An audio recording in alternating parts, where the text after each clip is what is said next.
Imagine a line, a simple, unbroken line stretching into infinity.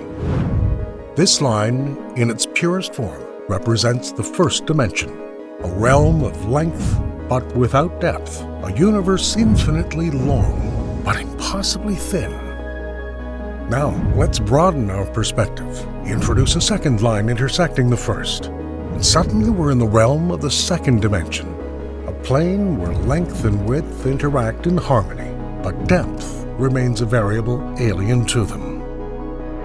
As we go one step higher, we find ourselves in the familiar embrace of the third dimension. This is where depth comes in, adding volume and substance to our world. Buildings rise, valleys deepen, and the universe takes on texture and shape. But what if we could add another layer? Time is the elusive fourth dimension that permeates our three-dimensional space. Invisible but omnipresent, it dictates the rhythm of our lives, a continuous thread connecting each previous moment with the current one, and the current one with the next.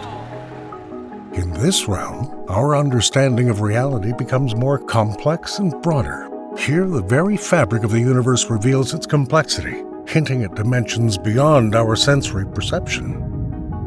However, nature hints at even more complex dimensions.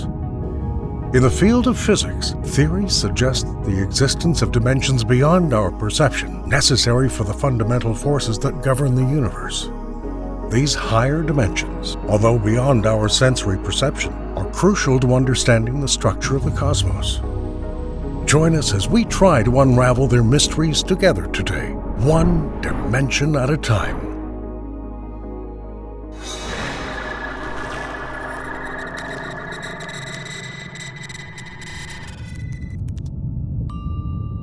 In a historical context, the concept of measurement permeates all human thought, from the abstract reflections of ancient philosophers to the revolutionary discoveries of modern physics. Philosophers once pondered the nature of existence, laying the foundations for our understanding of space. In their discussions, they questioned the very essence of reality, imagining realms beyond the tangible. As the centuries passed, these philosophical speculations paved the way for more structured inquiry into the nature of the universe. Meet the visionary Hermann Minkowski, who irrevocably changed our understanding by proposing that time and space are not separate entities, but intertwined dimensions that form the fabric of space-time. Albert Einstein, in turn, based on the foundation laid by Minkowski, presented the revolutionary theory of general relativity, restructuring our understanding of gravity, space, and time in a single continuum, forever changing the course of physics. Thus, from the philosophical quest of the ancient thinkers to the scientific revolutions sparked by Minkowski and Einstein, the journey through the evolution of spatial thinking reveals a relentless quest to comprehend the true nature of our universe. So, over time, we've come to realize that to truly comprehend the fabric of our reality, we must go beyond the three tangible dimensions into the realm of the fourth dimension, time. The concept of time as a dimension is both profound and persuasive, defining our existence and the universe as a whole. Unlike the three spatial dimensions, time has a direction. It moves inexorably forward, from the past through the present and into the future. This unidirectional flow of time distinguishes it from space, bringing to the universe a temporal structure that is fundamental to our understanding of reality. To illustrate the importance of time as a dimension, consider a simple everyday scenario: organizing a meeting. When we suggest that someone meet at a certain place, we unconsciously navigate the three basic spatial dimensions to determine where. It makes sense that if we arrived at different places, no meeting would take place.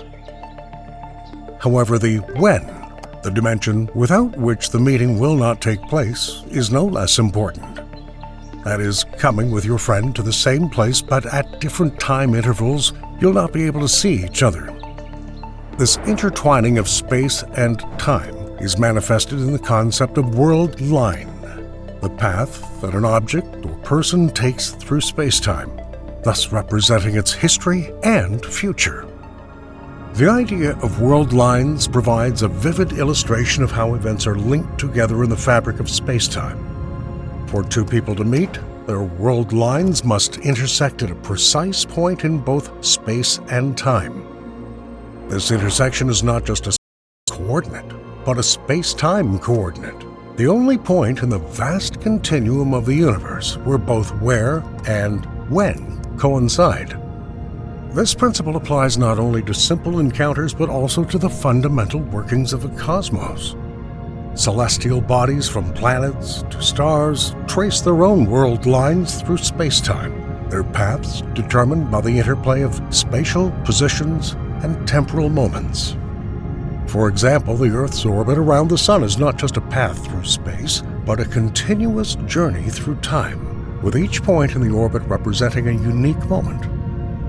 The integration of time as a dimension has a profound effect on our perception of the universe. It forces us to look beyond static images of space to the dynamic unfolding of events. Time allows us to understand the universe not as a set of individual moments, but as a continuous narrative where cause and effect bind our reality into a coherent whole. The inclusion of time as a dimension has catalyzed major advances in physics, particularly through Einstein's theories of relativity, which we've already mentioned. These theories not only deepened our understanding of the cosmos, but also paved the way for new research in quantum mechanics and cosmology. Einstein's revelation that time is relative, it slows down or shrinks depending on the velocity of an object, challenged the idea of a universal clock. This concept, rooted in the special theory of relativity, illustrates how the passage of time changes for observers in different reference frames. This phenomenon is confirmed by experiments, for example, with atomic clocks on fast-moving airplanes. In quantum mechanics, time as a dimension underlies the evolution of particle state governed by the Schrödinger equation. This basis is important for understanding phenomena such as entanglement and superposition, where the time dimension provides a probability distribution of outcomes. Going beyond the fourth dimension opens the door to a realm where our everyday experience and the laws of physics as we know them are fundamentally challenged and expanded. In search of a unified theory that harmonizes the principles of quantum mechanics and the general theory of relativity, physicists have ventured into the theoretical landscape of higher dimensions, where the fabric of the universe becomes even more intricate and mysterious. The fifth dimension and beyond are not just speculative constructs, but important components in the quest for a deeper understanding of the universe. In theories such as string theory, these higher dimensions offer solutions to some of physics' most challenging mysteries, including the unification of fundamental forces and the nature of gravity at quantum scales. The difficulty in visualizing higher dimensions is that our perception is inherently three-dimensional. Therefore, analogies become an invaluable tool. One of the classic analogies to help understand the concept of higher dimensions is to imagine the perspective of a two-dimensional being, often called a flatlander, living in a flat two-dimensional world. This being can move forward and backward, left and right, but has no concept of moving up and down because these dimensions do not exist in its two-dimensional experience. Imagine a three-dimensional sphere passing through this two-dimensional world. To a flatlander, the sphere would first appear as a dot when the sphere is just touching the two-dimensional plane, gradually increasing into a circle as more of the sphere passes through the plane, and then decreasing again to a point as the sphere leaves the plane, before disappearing altogether. A two-dimensional being would perceive this event as a circle that appears out of nowhere, changes size, and then disappears, without realizing what three-dimensional object is causing the phenomenon. String theory, the leading candidate for a unified theory, posits that particles are not the individual points we see them to be, but tiny vibrating strings, whose modes of vibration determine the properties of the particles. This theory requires the existence of more than 4 known dimensions. In fact, it suggests that there may be as many as 10 or 11. These additional dimensions are compacted or convolved so that they are imperceptible on our scale, like the sphere in the Flatlander example. In the 5th dimension, we encounter a space containing all possible universes that start from the same initial conditions as our own universe. Imagine a tree, each branch representing a different decision or outcome leading to a different reality, all coming from the same trunk.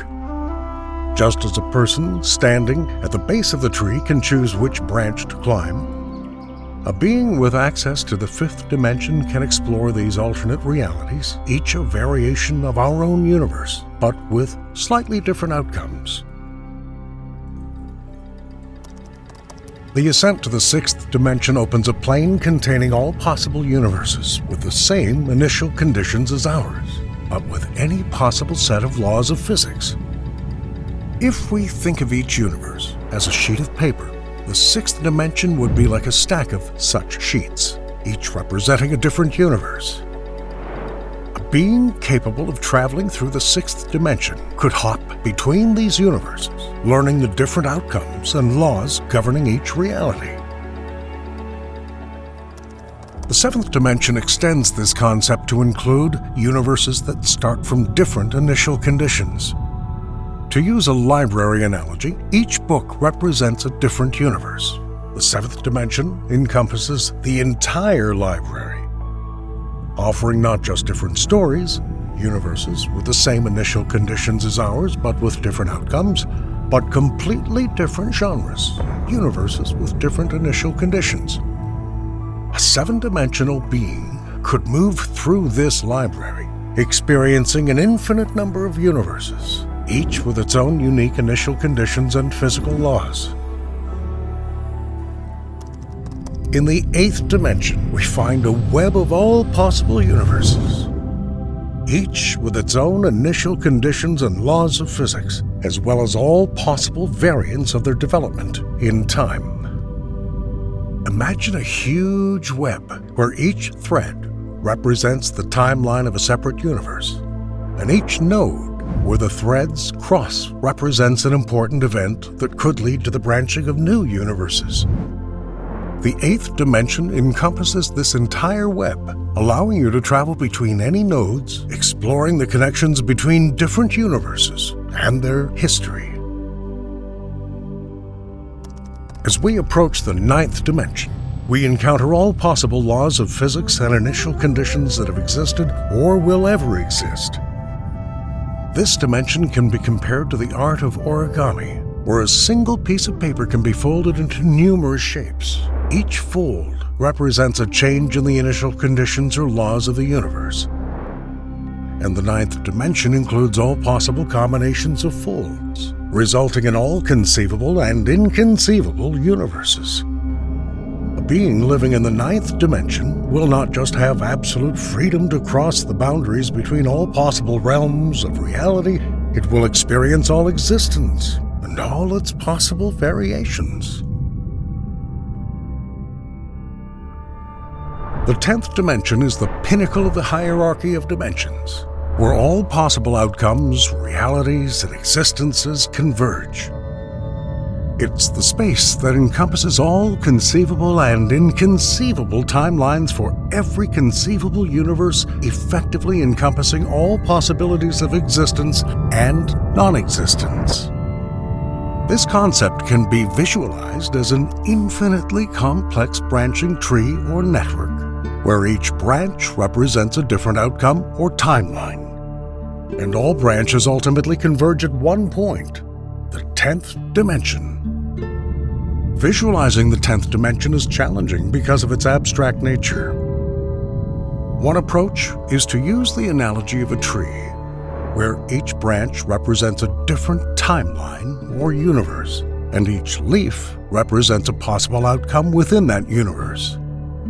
Moving from trunk to leaves, we move from the initial conditions of the universe, lower dimensions, through the various choices and events, higher dimensions, that lead to all possible outcomes. The 10th dimension represents the point where all these possibilities come together, the singularity of infinite potential outcomes. It suggests a cosmos in which all possible outcomes not only can happen, but happen in some timeline or universe in the 10th dimension. The concept itself invites us to reflect on the vastness of possibilities that lie beyond our observable universe. It raises questions about fate, choice, and the underlying structure of the cosmos, prompting a broader exploration of potential realities that may exist beyond our immediate perception.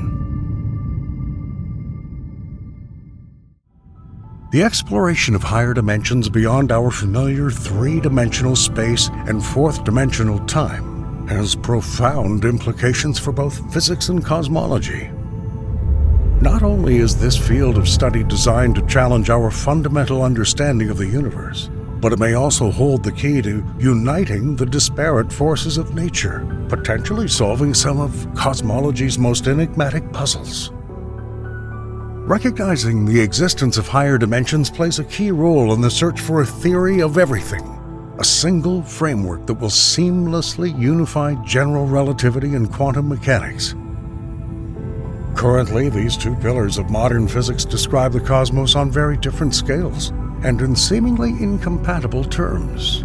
General relativity perfectly explains the gravitational interaction of massive celestial bodies, while quantum mechanics reveals the intricate world of subatomic particles. Higher dimensions may also offer new insights into cosmological mysteries, such as dark matter, dark energy, and the nature of black holes. For example, some theories suggest that what we perceive as dark matter may be gravitational effects from matter in parallel branches, a concept from M-theory, which suggests multiple parallel membranes, or branes, as fundamental components of the universe, each potentially containing another universe in higher dimensions. Looking to the future in the field of energy, mastering the intricacies of higher dimensions could pave the way to harness forms and mechanisms of energy that we cannot now even imagine, and potentially lead to the creation of clean, virtually inexhaustible sources of energy. Similarly, the field of space travel could be revolutionized by a better understanding of the fabric of space-time, perhaps eventually enabling warp drives or other forms of faster-than-light travel. Concepts that are currently in the realm of science fiction but could be theoretically plausible within higher dimensions. The search for higher dimensions is already underway. Researchers are exploring the subatomic world with particle gas pedals such as the Large Hadron Collider at CERN, looking for evidence of additional dimensions and the particles that may inhabit them. This experimental work is complemented by theoretical studies that delve physicists and mathematicians into the abstract realms of high-dimensional spaces. As we complete our journey through the dimensions, from the simplicity of a line extending into infinity to the unfathomable complexity of the 10th dimension, we're faced with the inherent challenge of visualizing spaces beyond our three-dimensional experience. Through math, we can describe properties and relationships within higher dimensions, and physics offers theories such as string theory and M-theory that hint at the existence of these additional dimensions. Animation such as tesseracts allows us to conceptualize high-dimensional shapes and their projections or shadows in lower dimensions. Further exploration of higher dimensions promises to revolutionize our understanding of the universe. Just as the transition from a flat Earth to a spherical Earth many centuries ago broadened humanity's horizons, this expanded perception has the potential to influence not only science, but also art, philosophy, and all aspects of human creativity, inviting us to rethink the cosmos and our place in it.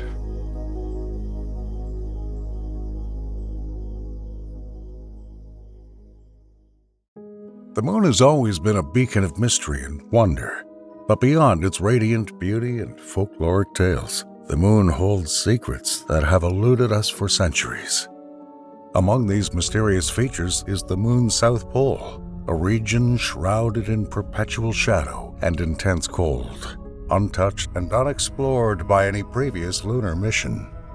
This is the story of Chandrayaan-3, India's daring journey into uncharted territory. Launched on a journey of more than 238,600 miles, Chandrayaan-3 embarked on a mission not just of distance, but of discovery. Its purpose? To unravel the mysteries of the moon's south pole, a place where sunlight barely reaches, an area where the terrain is so treacherous that you have to go through an endless maze of craters and rocks. Here, in this alien landscape, Chandrayaan-3 sought answers to questions that have puzzled scientists for decades. What lies beneath the surface of this mysterious region? Do earthquake-like tremors shake this silent world? And the most exciting question is whether water, the elixir of life, exists here in the form of ice. When Chandrayaan-3 ventured beyond Earth, it carried with it the aspirations of a nation and the curiosity of the world. Its primary goal was clear, yet challenging: to achieve a soft landing near the moon's south pole, a feat that had never before been accomplished. From the busy Mission Control Center of the Indian Space Research Organization, a team of dedicated scientists and engineers piloted this ambitious mission. Their expertise helped Chandrayaan-3 traverse the space void, overcoming the challenges of lunar orbit insertion and descent. The south pole of the moon is a landscape unlike any other. Here, the terrain is a patchwork of craters and mountains, many of which are shrouded in perpetual darkness. The challenge was not just to land, but to land safely in an area where the terrain is unforgiving and most slopes are quite steep. When the Vikram landing module separated from the orbiter, it began its descent. The landing module, equipped with advanced sensors and engines, began its perilous journey to the surface of the moon. Imagine a spaceship autonomously navigating a maze of craters and boulders in search of a patch of land safe enough to land on. The landing module's onboard systems were hard at work, analyzing every inch of the terrain below. Against this treacherous landscape, the landing module also struggled with extreme temperatures. The moon's south pole is a place of stark contrasts. The sun barely rises above the horizon, while shadows hide frigid temperatures that can drop to minus 382 degrees Fahrenheit. As the landing module made its final approach, the hearts in the Flight Control Center beat harder. Every second was decisive, every maneuver a test of human ingenuity and technological prowess. With a light thud, Vikram landed, marking an historic moment not only for India, but for lunar exploration in general. In the silence of the moon's south pole, Chandrayaan-3 began its mission of exploration and discovery.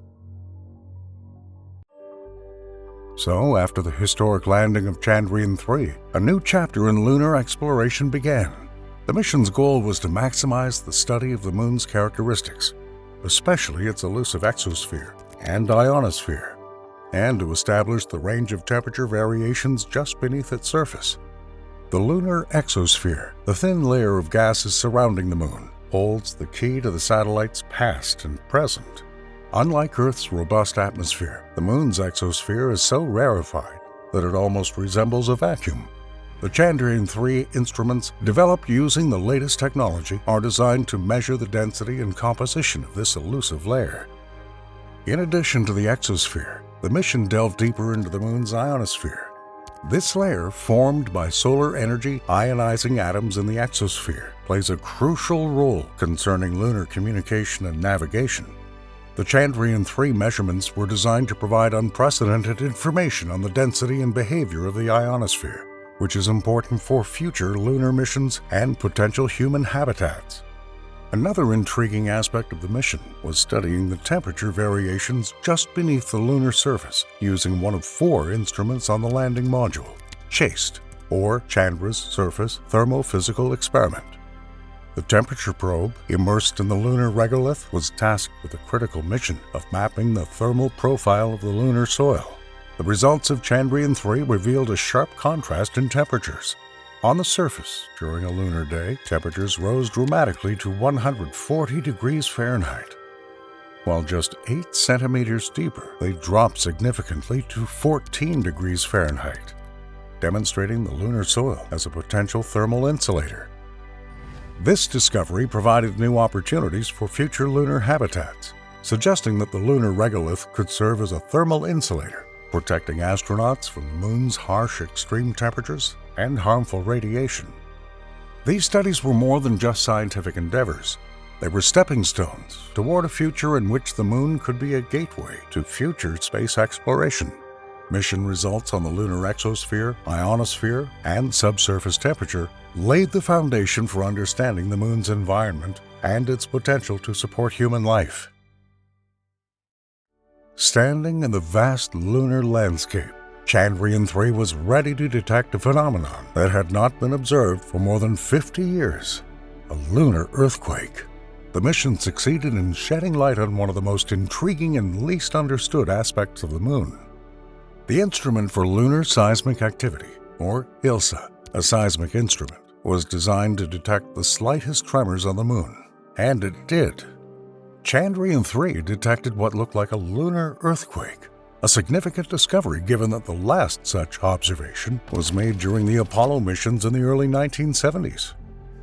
Lunar quakes are fundamentally different from earthquakes. While Earth's seismic activity is largely due to the movement of tectonic plates, the Moon, which is devoid of these plates, experiences earthquakes for a variety of reasons. These tremors can last much longer than earthquakes, sometimes up to an hour, and their origin is a subject of scientific interest. The Chandrayaan-3 data suggests several possible causes for these earthquakes. One theory is a collision with meteoroids, which could cause shock waves that penetrate the Moon's crust. Another is Earth's gravitational pull, causing tidal forces that load the lunar crust. And finally, extreme temperature fluctuations on the Moon's surface can cause expansion and contraction, leading to earthquakes. These earthquakes are not just surface phenomena, they're windows into the Moon's interior. By analyzing the seismic waves, scientists can infer the composition and structure of our satellite's interior, which resembles a sonogram of the lunar interior. Such information is of great importance for understanding the formation and evolution of the Moon. The detection of a lunar earthquake by the Chandrayaan-3 spacecraft has not only provided a glimpse into the dynamic nature of our celestial neighbor, but has also opened up new insights into the geological processes that shape the Moon. To unravel the geologic mysteries of the Moon, Chandrayaan-3 carried out another exploration. Among the most intriguing finds was the discovery of sulfur, an element whose presence on the Moon has been shrouded in mystery. The Laser-Induced Breakdown Spectroscope, or LIBS rover, a marvel of scientific instrumentation, vaporizes tiny samples of lunar soil using high-energy laser pulses. When the plasma emits light, the spectroscope analyzes its wavelength, thereby revealing the presence of various elements, including sulfur. Sulfur on the Moon is a significant find. On Earth, sulfur is often associated with volcanic activity, raising questions about similar processes on the Moon in the past. Its presence could provide insight into the volcanic history of the Moon and the processes that shaped its surface. In addition to sulfur, another key objective of Chandrayaan-3 was the search for water ice, a search that's intrigued scientists for decades. Water ice on the Moon is not just a scientific curiosity. It's a potential resource for future human missions, offering water for life support and fuel production. Despite high hopes, Chandrayaan-3, like its predecessors, found no direct evidence of water ice on the Moon's surface. However, the lack of direct evidence is not a conclusion, but a clue leading to new hypotheses. One theory is cold trapping, in which water vapor can migrate to permanently shadowed craters at the poles, freezing into ice. The detection of sulfur adds another layer to this theory, as sulfur may be trapped with the water ice and released as a result of the breakdown of water molecules by high-energy solar radiation. The lack of direct evidence for the existence of water ice raises important questions. Is the ice deeper beneath the surface, shielded from detection by the insulating properties of the lunar soil? Or is its prevalence more heterogeneous and elusive than previously thought? During its exploration of the moon's south pole, Chandrayaan-3 found more than just sulfur. The rover's LIBS instrument made the first ever in situ measurements of the elemental composition of the lunar surface in this region. In addition to sulfur, the instrument detected aluminum, calcium, iron, chromium, and titanium, each element reflecting part of the complex geologic history of the lunar surface. Further measurements added new details to this discovery, further revealing the presence of manganese, silicon, and oxygen. These elements, each with its own unique spectral signature, provided clues to the formation of the moon and its evolutionary history. Studies of the presence of hydrogen, a key component in the search for water, also continue. The mission's discovery of these elements and the ongoing search for water ice underscore the dynamic and complex nature of the moon's geology. Each discovery, each unanswered question, moves us further in our quest to understand our nearest celestial neighbor and prepares us for the next steps in lunar exploration. As the Chandrayaan-3 mission at the moon's south pole opened a new chapter in lunar exploration, it also paved the way for the next ambitious leap, the Lunar Polar Exploration Mission, LUPEX for short. This joint venture between the Indian Space Research Organization and Japan Aerospace Exploration Agency is scheduled to launch no earlier than 2026. LUPEX plans to send an unmanned lunar lander and rover to further explore the South Pole region of the Moon. JAXA will likely provide the H-3 launch vehicle and rover under development, and ISRO will provide the lander. This mission represents a significant step in international cooperation on lunar exploration. The mission's goals are multifaceted. It will demonstrate new surface exploration technologies critical for sustained lunar exploration in the polar regions. Precise landings will be achieved by using a feature-matching algorithm and navigation equipment derived from the JAXA Smart Lander for Investigating Moon mission. The LUPEX rover will carry several instruments from JAXA and ISRO, including a drill capable of collecting samples from a depth of 5 feet, 1.5 meters. Finding and analyzing water are key goals of the mission, and the potential discovery of water ice could be a game-changer for future lunar missions. In parallel with LUPEX, ISRO's Chandrayaan-4 mission, designed to return samples from the Moon, is in the planning stage. Scheduled for launch by 2028, Chandrayaan-4 will consist of 4 modules: a transition module, a descent module, an ascent module, and a re-entry module. The ambitious goal of the planned mission is to return soil samples from the Moon, which will provide invaluable information about the lunar environment. The mission will involve complex maneuvers, including sample collection, docking in lunar orbit, and returning samples to Earth. Chandrayaan-3's innovative discoveries, from the detection of sulfur and other elements to the study of lunar earthquakes, have revealed new layers of the Moon's mysterious nature. These results provide crucial insight into the Moon's geology, its internal structure, and the potential for future lunar habitats. Looking ahead, the future of lunar exploration is promising. Missions like LUPEX and Chandrayaan-4, building on the legacy of the previous ones, will continue to explore the mysteries of the Moon. India's role in these endeavors is not only that of a participant, but also that of a pioneer. Such events truly inspire us to look beyond the boundless mysteries of the cosmos.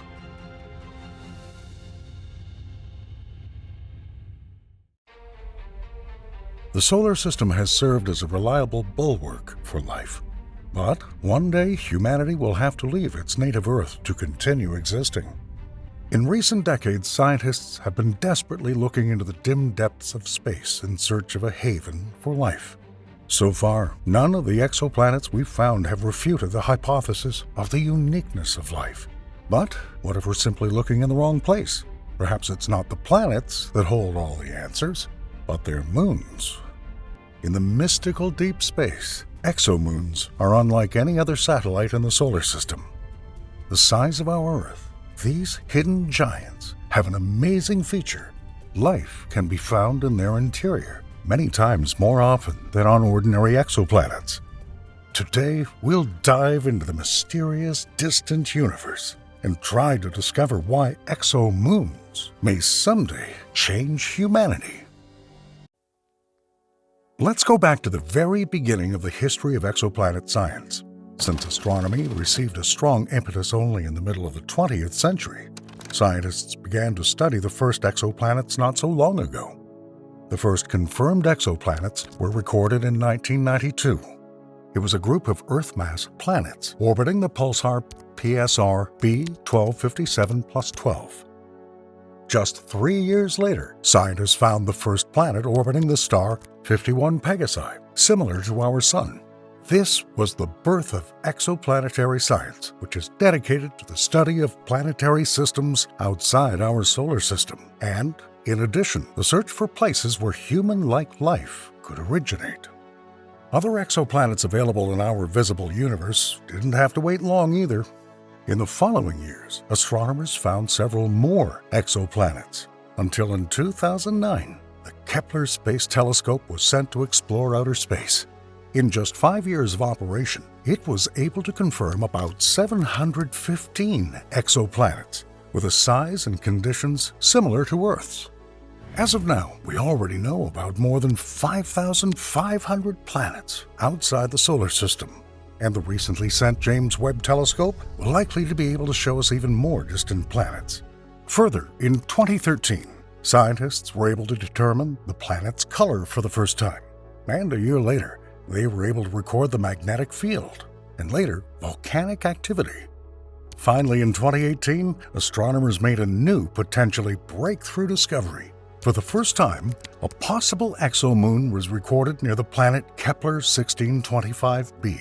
While this may not seem like such an incredible discovery at first glance, exomoons open a new chapter in modern astronomy, not only as novel, hitherto unexplored space objects, but also as potential elements for supporting life on exoplanets and satellites themselves. Every year, knowledge about distant, dim exoplanets deepens, bringing scientists closer to a complete picture of the history of the entire universe. But how did the scientists manage to confirm so many planets in such a short time, when it's impossible to take a photo of each one? Only 69 planets were found with images. The most popular method is the transit method, which you may already know. When an exoplanet passes by its central star, the same star becomes slightly dimmer, which reveals the presence of an object orbiting it. Although this method doesn't allow us to directly observe the planet, and may turn out to be just a glitch, it is currently the most effective of all. Exoplanet exploration plays a crucial role in all of astronomy and the future of all of humanity.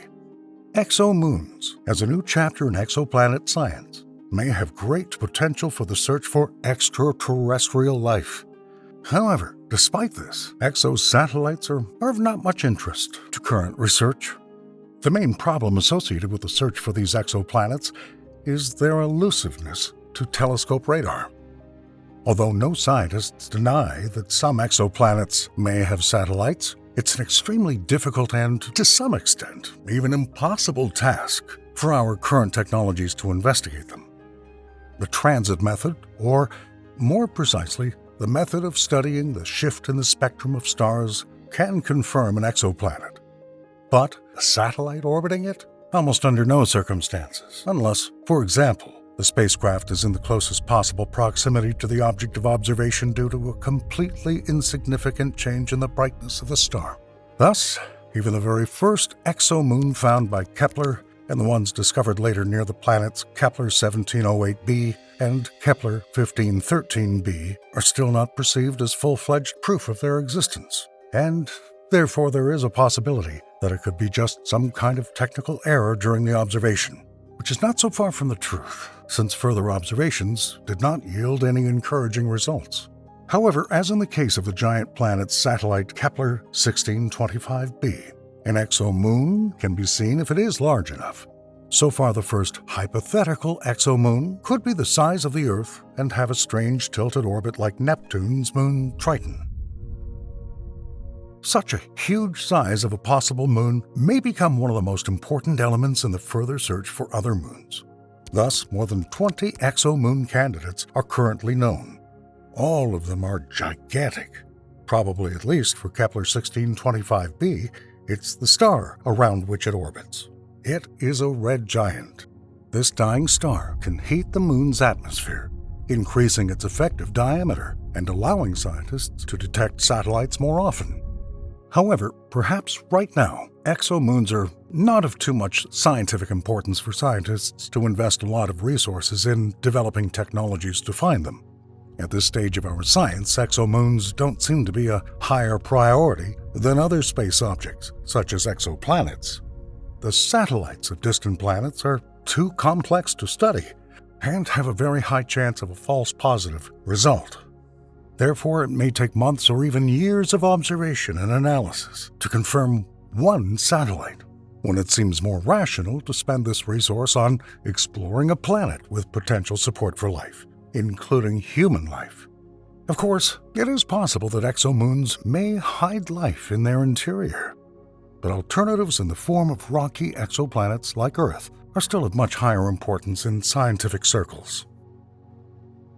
But we're going to focus on the exomoons themselves and try to investigate them. Is there any need to study these mysterious and hidden moons at all? In fact, these moons contain a lot of information for our complete understanding of the structure of the universe. But this will only be possible in the future, albeit not in the near future.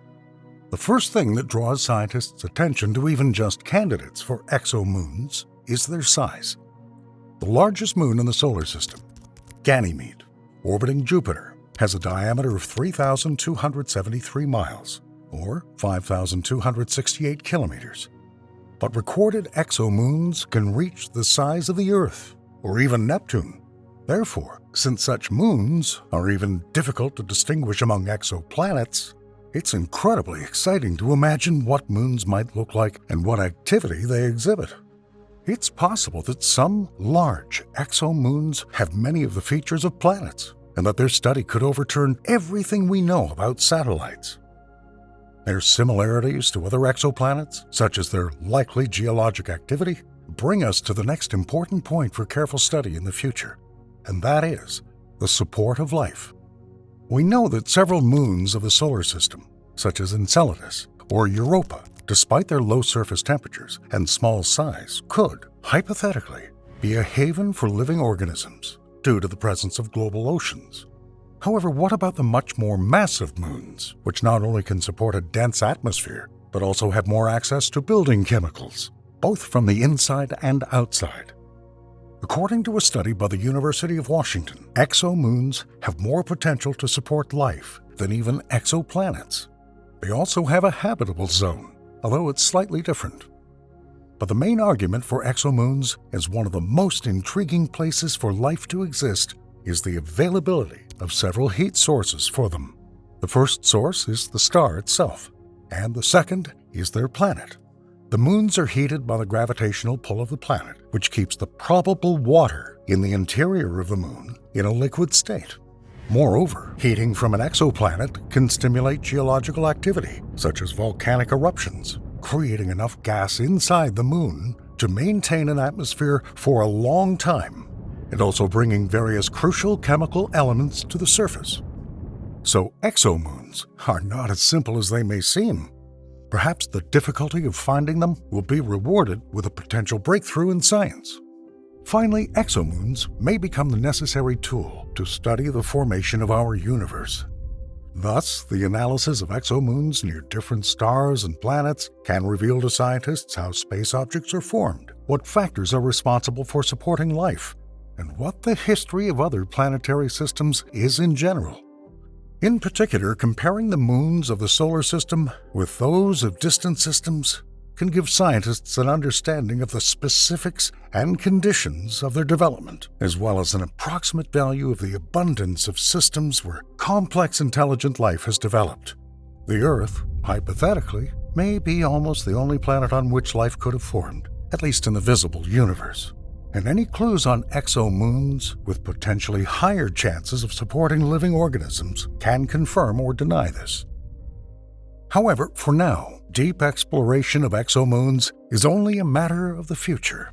On the other hand, the James Webb Space Telescope mission will continue for several more years, so perhaps the hope of finding an exomoon for the first time in this decade is not going away. Nevertheless, since the search for exomoons is an extremely difficult and almost impossible task for our current technologies, exomoons are likely to become one of the drivers of technological progress. As we know, the transit method or gravitational lensing will not help to look for microsigns of the presence of exomoons, so this factor is already challenging scientists to modify or even create new technologies to capture such subtle objects. But this is a task for the near future. In the long term, both intriguing moons and exoplanets will require much more thorough analysis, including using images and samples of the atmosphere or even soils. So, if interesting candidates where extraterrestrial life exists are ever found, then comprehensive space missions are likely to follow, advancing human the research focus. The only step we have left to take is to find such an exoplanet or exomoon. In 2026, the European Space Agency plans to send the Plato mission, which will continuously look at several areas in outer space to capture transiting objects. The mission will last for 6 years and may be the one to make this expected discovery. However, the benefits of exomoon search and exploration do not end with a technological breakthrough. Exomoons are very valuable natural laboratories located near various planets and stars. Analyzing the impact of these bodies on the moons will not only deepen what's known about the formation of planets, but also demonstrate to scientists the variety of conditions under which life can develop. For example, traces of bio or even techno-signatures created by civilizations on various moons can provide a clearer picture of the signs for the development of intelligent life, thus building more prioritized paths for future missions to the most likely planets or moons for aliens to live on. But for now, we can only wait for the moment when we find the first exomoon and begin a long but life-changing scientific and technological ascent. Exomoons, despite their invisibility and skeptical insignificance, may one day critically change everything known to the entire human race about our vast universe. Even a small observation can eventually become the main driver for revolutionary discoveries. Continued research will reveal more and more answers, and only by pursuing this knowledge will the cumbersome, mysterious cosmos one day become less confusing to us. But in the face of the vast universe, we must never lose our enthusiasm for learning, no matter how difficult and distant our desired outcome.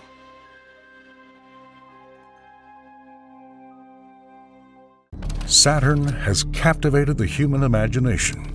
From ancient civilizations to modern astronomers, the Maori of New Zealand, separated by vast oceans and without telescopes, somehow knew that Saturn had rings. How? The mystery deepens. Saturn has long been a symbol of the unknown and mysterious. Its iconic rings have been the subject of wonder and speculation since the time of Galileo.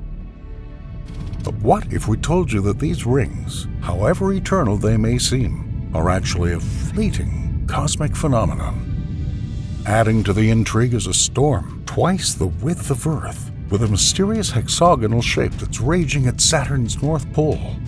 What forces could have created such a geometrically perfect formation? But the mysteries don't end there. Saturn's satellites, Titan and Enceladus, offer conditions that could potentially support life. Lakes of liquid methane and geysers spewing water and organic material into space make these satellites more than just celestial bodies. They're potential homes for life. Join us for a closer look at this enigmatic giant and its cosmic mysteries. Our journey begins with Galileo Galilei, the Italian astronomer who first pointed his telescope at Saturn in 1610. What he saw puzzled him, a planet with something like ears. He didn't realize he was looking at the edges of Saturn's magnificent rings, a feature that would puzzle astronomers for centuries to come. Galileo's telescope was primitive by today's standards, and the true nature of Saturn's ears remained a mystery. It was not until 1655 that Christian Huygens, armed with a more advanced telescope, correctly identified them as a system of rings surrounding the planet. Moving into the modern era, we witnessed the Pioneer 11 mission, the first spacecraft to fly past Saturn in 1979. This mission provided us with the first close-up images of the planet and its rings, revealing intricate details that were once inaccessible to Earth's telescopes and us. But it was the Cassini mission that truly revealed Saturn in all its glory. Launched in 1997 and arriving at Saturn in 2004, Cassini spent 13 years studying the planet, its rings, and its satellites. From discovering plumes of water ice on Enceladus to capturing the ethereal beauty of a hexagonal-shaped storm at Saturn's North Pole, Cassini revolutionized our understanding of this distant world. And here's an interesting point. Long before the advent of telescopes, the Maori people of New Zealand had myths that described Saturn as having a parero, or belt, around it. How they knew this remains a matter of debate and speculation. But as we'll see later, Saturn holds more than one mystery. What do you think could have created a hexagonal storm with an area larger than the Earth itself? Saturn harbors a geometric enigma at its North Pole, a six-sided storm that's puzzled scientists for decades. This six-sided wonder is not just a superficial feature, but a deep and enduring mystery that breaks down the understanding of fluid dynamics and planetary atmospheres. The hexagon was first discovered in 1981 by the Voyager spacecraft. But it wasn't until the Cassini mission, which orbited Saturn from 2004 to 2017, that we got a front-row seat to this cosmic spectacle. Cassini's high-resolution images showed a symmetrical jet stream surrounding the hurricane-like vortex at the center of the hexagon. Unlike Earth's chaotic weather systems, Saturn's hexagon is a masterpiece of geometric precision. So what's causing this hexagonal storm? Researchers at Harvard University have developed a 3D model that suggests deep thermal convection in Saturn's outer layers may be the culprit. This model shows that the storm could spread thousands of kilometers deep into Saturn's atmosphere, well beyond what we can see. Interestingly, scientists have been able to reproduce the hexagonal pattern in a laboratory setting. Although these experiments do not capture all the nuances of Saturn's complex atmosphere, they provide a glimpse of extraterrestrial phenomena. Saturn's hexagonal vortex contrasts sharply with Earth's polar vortex, which is irregular and less stable. This difference raises questions about the fundamental properties that distinguish the atmospheres of the gas giants from the Earth group planets. The longevity of the hexagon is another mystery. It's been observed for at least 4 decades, and possibly much longer. This steady feature suggests that everything that feeds the hexagon is not a temporary phenomenon, but a stable, perhaps even permanent, aspect of Saturn's internal dynamics.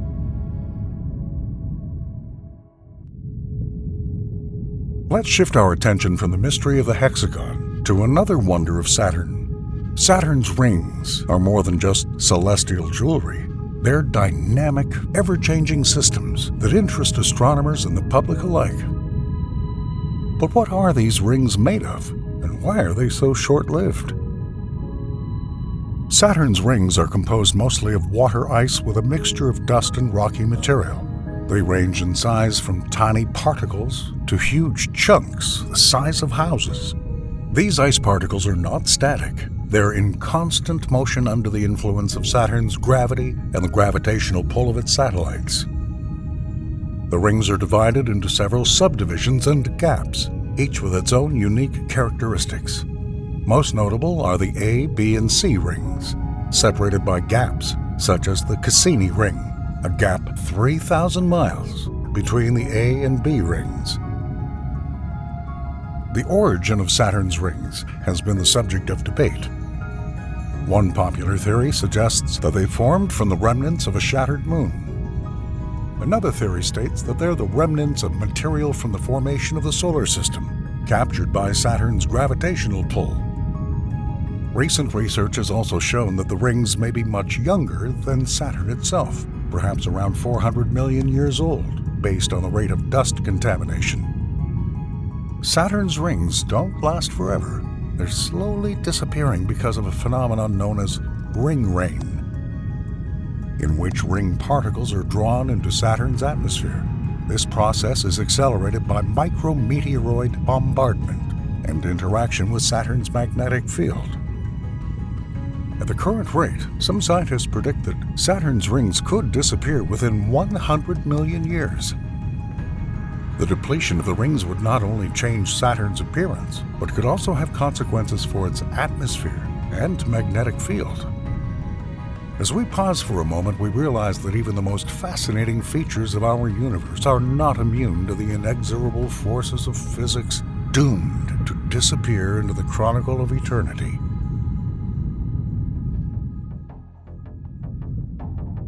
Saturn, the ringed giant of our solar system, is not just a celestial wonder.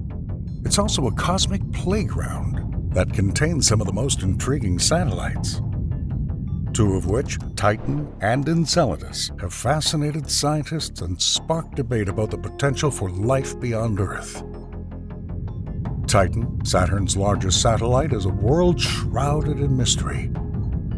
Its dense atmosphere is rich in organic compounds, and there are lakes and rivers of liquid methane on the surface. But what's truly amazing is Titan's rate of removal from Saturn, 100 times faster than previously thought, amounting to a staggering 4.3 inches per year. This rapid drift suggests a dynamic and evolving relationship between Titan and Saturn. Could this drift affect Titan's internal dynamics? And perhaps even its potential for the existence of life.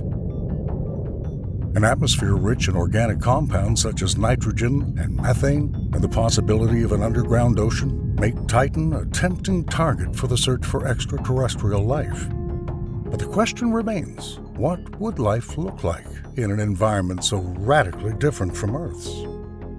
And let's remember Enceladus, another satellite of Saturn that's very different from Titan. It's an icy world with a highly reflective surface that outshines any other body in the solar system. Enceladus takes the concept of an ocean world to a new level. Not only does it have a subsurface ocean, but it also sprays it into space, where samples of it can be collected by a space probe. This ocean contains most of the chemical ingredients necessary for life, including hot, mineral-rich water erupting from hydrothermal vents.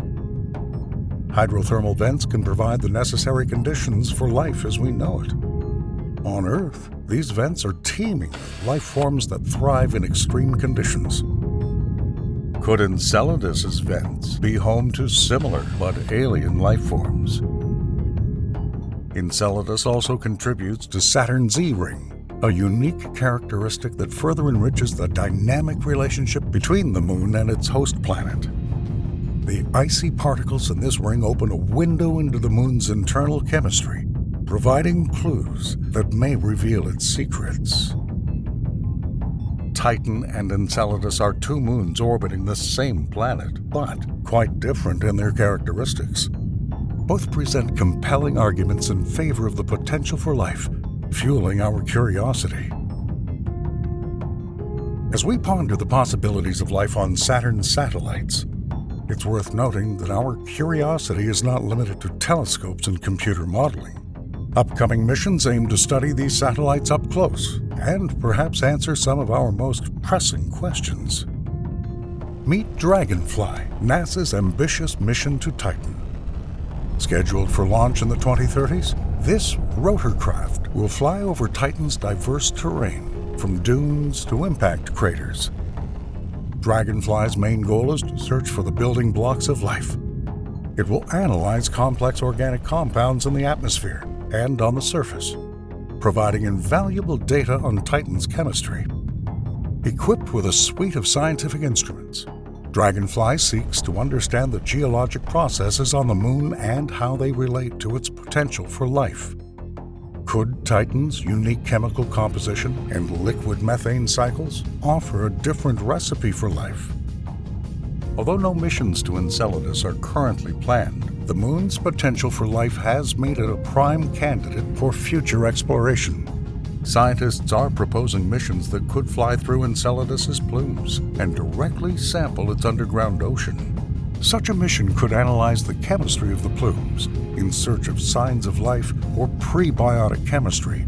The presence of hydrothermal vents in Enceladus's oceans adds another layer of intrigue, suggesting an environment in which life could potentially thrive. Despite the technical challenges, a mission to Enceladus could revolutionize our understanding of the potential for life in the solar system.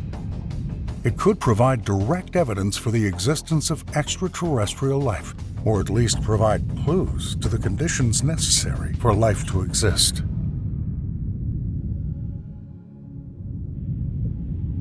As we mentioned, Saturn's rings don't last forever, as we once thought.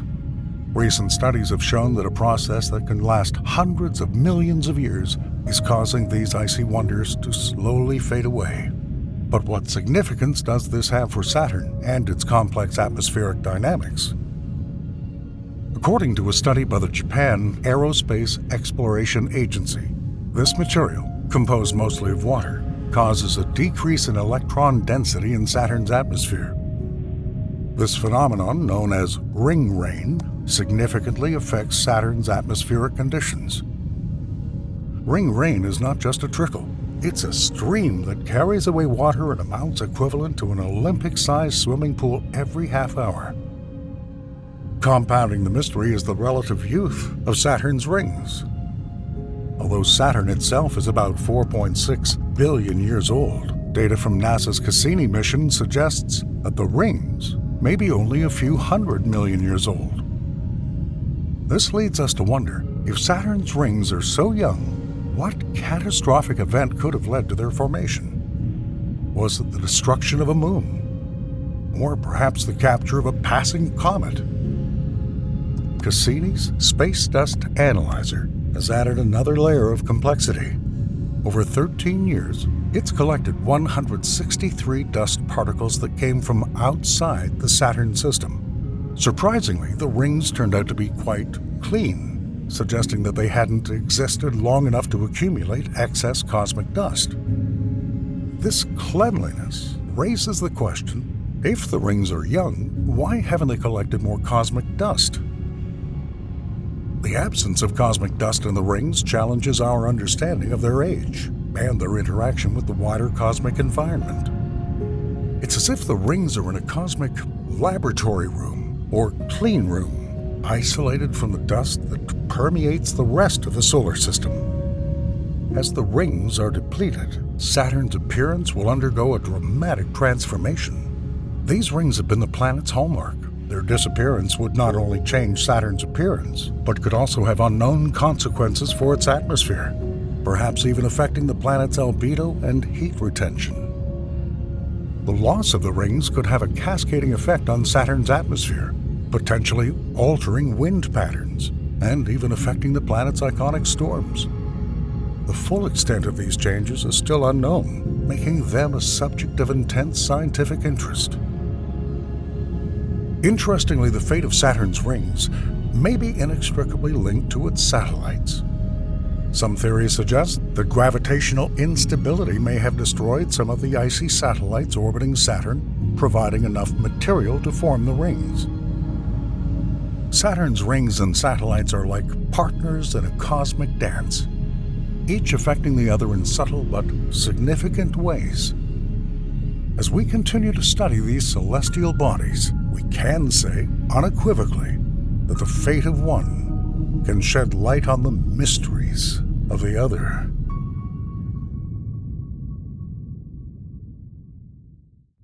Our universe hides a mystery that's long captivated the human mind. a question that bridges the gap between the known and the unknown, the simple and the complex. Here on Earth, life thrives in a continuous movement of order and chaos.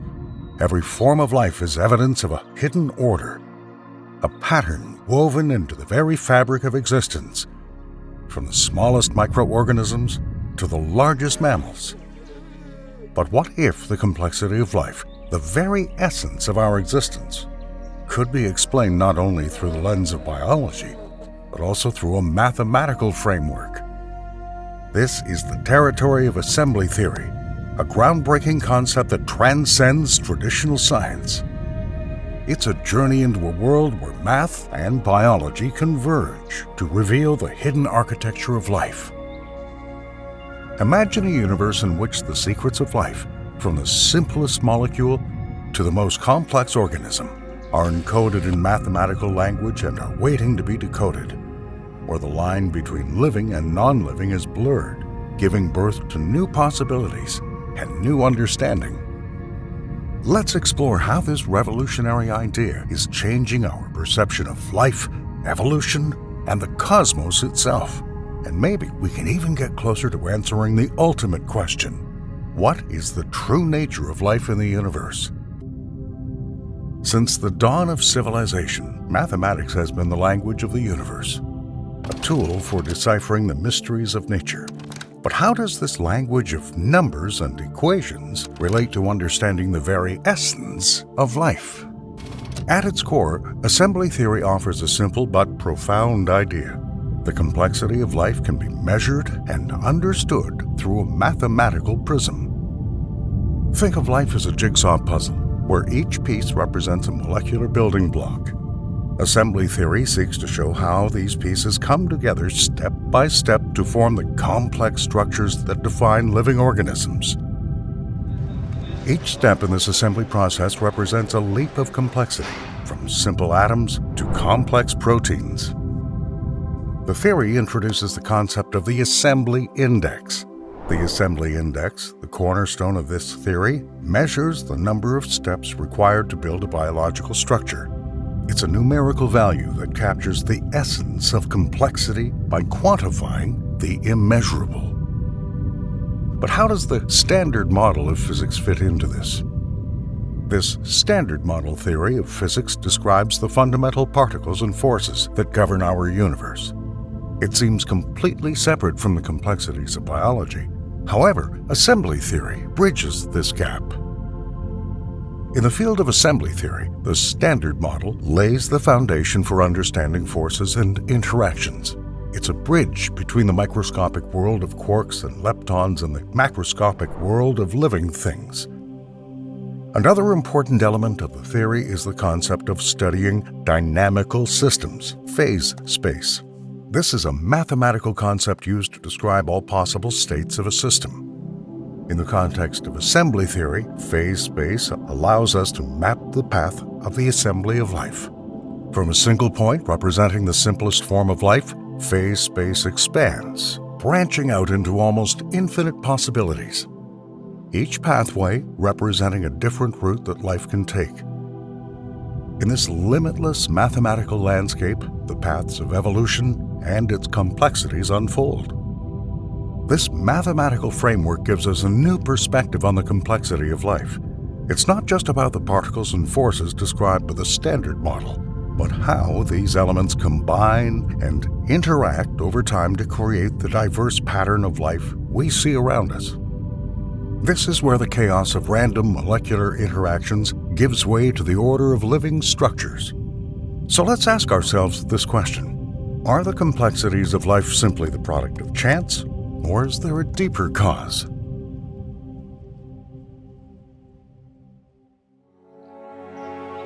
Let us consider two sharply contrasting concepts: complexity and entropy. Entropy, a measure of disorder and randomness, seems to be at odds with the complexity we observe in life. How do these opposing forces coexist in the natural world? It's here that assembly theory offers a revolutionary perspective. So, central to assembly theory is the assembly index, a revolutionary tool designed to measure the complexity of life. Think of it as a cosmic ruler, measuring the steps required to assemble a biological structure from its simplest components. Imagine a single molecule as the starting point on this scale. As you move up the scale, each step represents a more complex assembly, from molecules to cells and beyond. The higher the index, the greater the complexity, and the less likely it is that the structure could have arisen by chance. Now let's delve into the interaction between entropy and complexity. Entropy, a concept rooted in thermodynamics, suggests that systems naturally tend toward disorder. However, life defies this tendency, evolving from simple origins to a variety of forms combined into the complex ordered structures we see today. How does assembly theory resolve this apparent contradiction? It suggests that life is inherently a process of overcoming entropy. Through the lens of the assembly index, we see the complexity of life is not a challenge to entropy, but a journey through it. Consider the early Earth, a primordial soup of simple molecules. Over millennia, driven by the laws of physics and chemistry, these molecules began to assemble into more complex structures. Each step along the way marked a victory over entropy, a step toward greater complexity in life. Rethinking evolution through assembly theory, we see it not as a mere biological process, but as a mathematical inevitability. The emergence and evolution of life became a story of increasing complexity, a story written in the language of mathematics.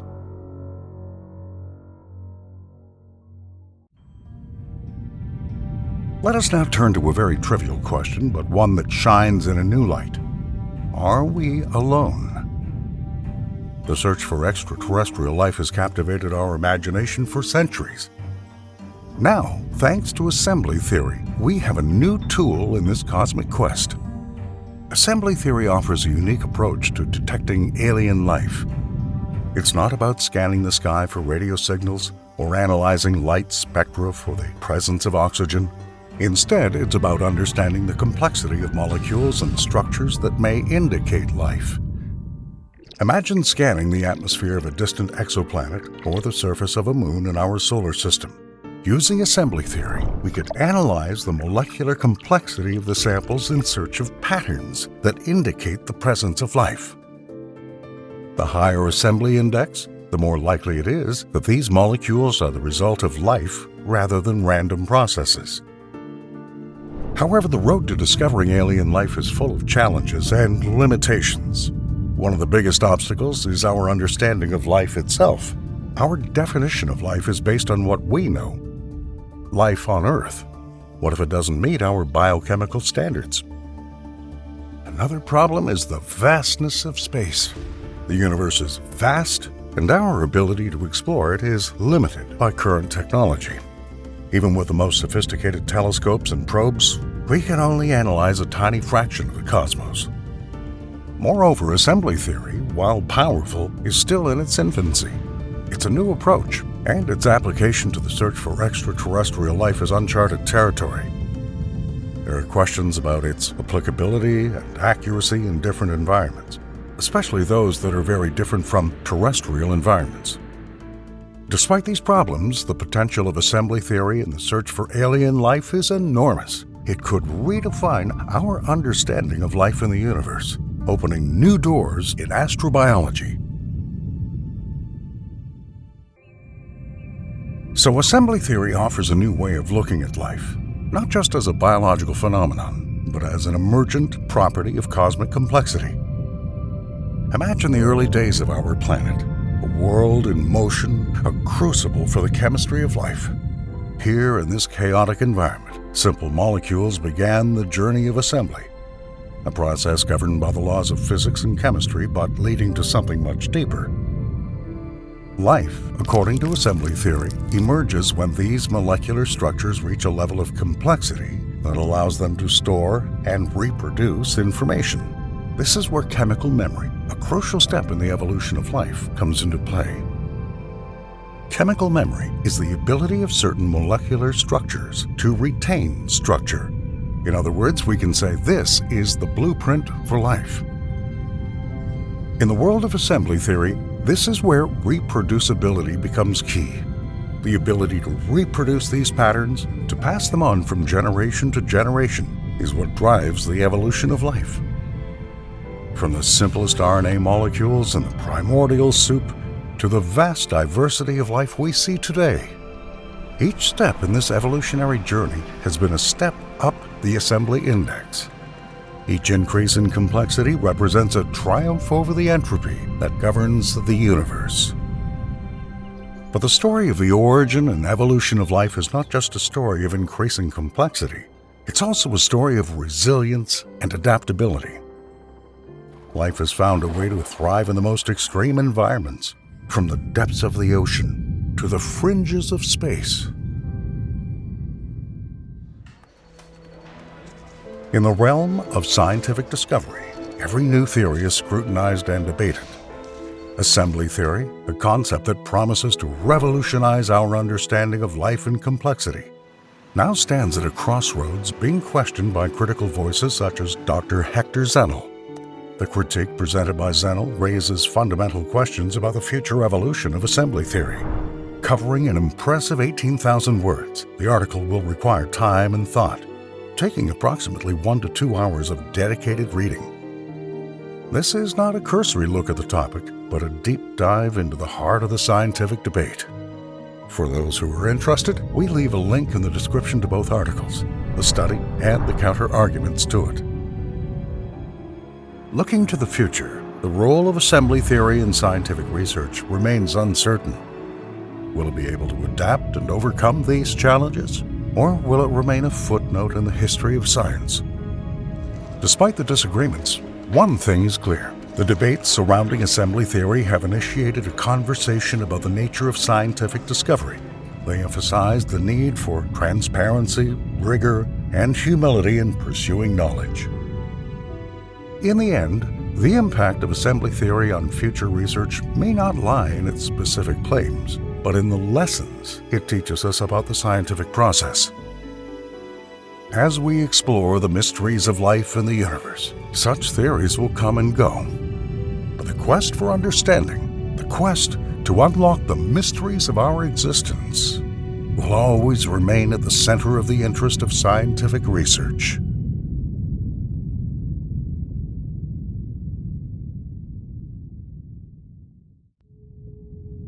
Imagine a single point, just a speck of light, hovering in an endless sea of darkness. It's not just a random dot, it's our home, Earth. But what if we told you that this dot is just a fleeting moment in a cosmic panorama so vast and complex that it defies human comprehension? Imagine a night sky decorated with stars, each representing a sun, many of which have their own planets. Now, multiply that image by 100 billion. Even in this case, you've barely touched the surface. Beyond our Earth, beyond our Sun, even beyond our galaxy, lies a structure so vast that everything you know seems like a single thread in an unfathomable cosmic web. The human mind, which is itself a marvel, struggles to grasp this scale. Our brains are built to comprehend the rises and slopes of mountains and the vastness of oceans. But how do we comprehend a structure that stretches billions of light years? Today, we're on a journey to explore these galactic threads, the sinews and muscles of the universe itself. We will venture into a realm of the almost incomprehensible, where even the speed of light seems pedestrian. Spiders weave intricate webs, thin but strong, each thread connected to the other in a complex pattern. Architects of nature create these webs to survive, capture prey, and probe the environment. Now, imagine a web woven not by spiders, but by the very fabric of space and time itself. A web that links galaxies, star clusters, and dark matter into a complex web. This is the cosmic web, the grand architecture of our universe. Each node you see here is not a single star or planet, but an entire galaxy, a colossal cluster of billions of stars, planets, and other celestial objects bound by gravity. But what gives this network this structure? The answer lies in something we can't even see: dark matter. Dark matter, which scientists believe makes up about 27% of the universe, acts as the framework on which this web is built. Although invisible, its presence is felt through the gravitational pull that determines the formation of galaxies and the paths they take. The cosmic web was not always as we see it today. It evolved over billions of years, beginning with tiny fluctuations in the density of the early universe. These fluctuations grew, pulled together by gravity, eventually forming the majestic filaments and nodes we now see. One of the most impressive examples of a galactic filament is the Great Wall of Hercules' northern corona. This colossal structure spans a distance of up to 23 billion light-years, making it one of the largest known structures in the universe. Understanding this network is not just an academic exercise. It's a quest to understand our place in the universe. Are we simply an accidental byproduct of cosmic evolution? Or is there a grander design at work here? Scientists use a range of tools to study this network, from telescopes that can see distant galaxies to simulations that model the behavior of dark matter. Each discovery is a piece of the puzzle, a thread of a story that spans the entire universe. Here it is, Earth, a pearl of blue and green, suspended in the vastness of space. A planet teeming with life, from microscopic to magnificent. It's easy to think of the Earth as the center of everything, but in the grand scheme of the universe, it's just a speck. In our solar system alone, Earth is only one of 8 planets orbiting the Sun, and yet it stands out for its unique ability to support life. The oceans, the atmosphere, the magnetic field, all these elements are in delicate balance. Zoom out even further, and our entire solar system becomes a tiny dot in one of the spiral arms of the Milky Way galaxy, a galaxy that's home to hundreds of billions of stars, each potentially containing its own system of planets. In the Milky Way, it's just one galaxy in a cosmic web of hundreds of billions of galaxies. Each of these galaxies is a node, a focal point in this unimaginable structure. Even within our galaxy, the Earth is influenced by forces beyond its control. Dark matter, the invisible backbone of the cosmic web, shapes the structure of the galaxy and, as a result, the environment around the Earth. Yet despite its seemingly insignificant place in the cosmos, Earth is unusual for one reason: it has life. It's the only known celestial body where life not only originated, but has evolved to an incredible level of diversity and complexity. Humanity's quest to understand its place in the universe has led to remarkable scientific advances. Telescopes peer into remote corners of the universe, and supercomputers simulate the cosmic web, helping to answer fundamental questions about the nature of reality. For example, look at the Sun, the blazing ball of plasma that lights up our sky and warms our planet. It's the reason you can see these very images, the reason life exists on Earth. But in the context of the cosmic web, the Sun is just one node, a lone star among countless others.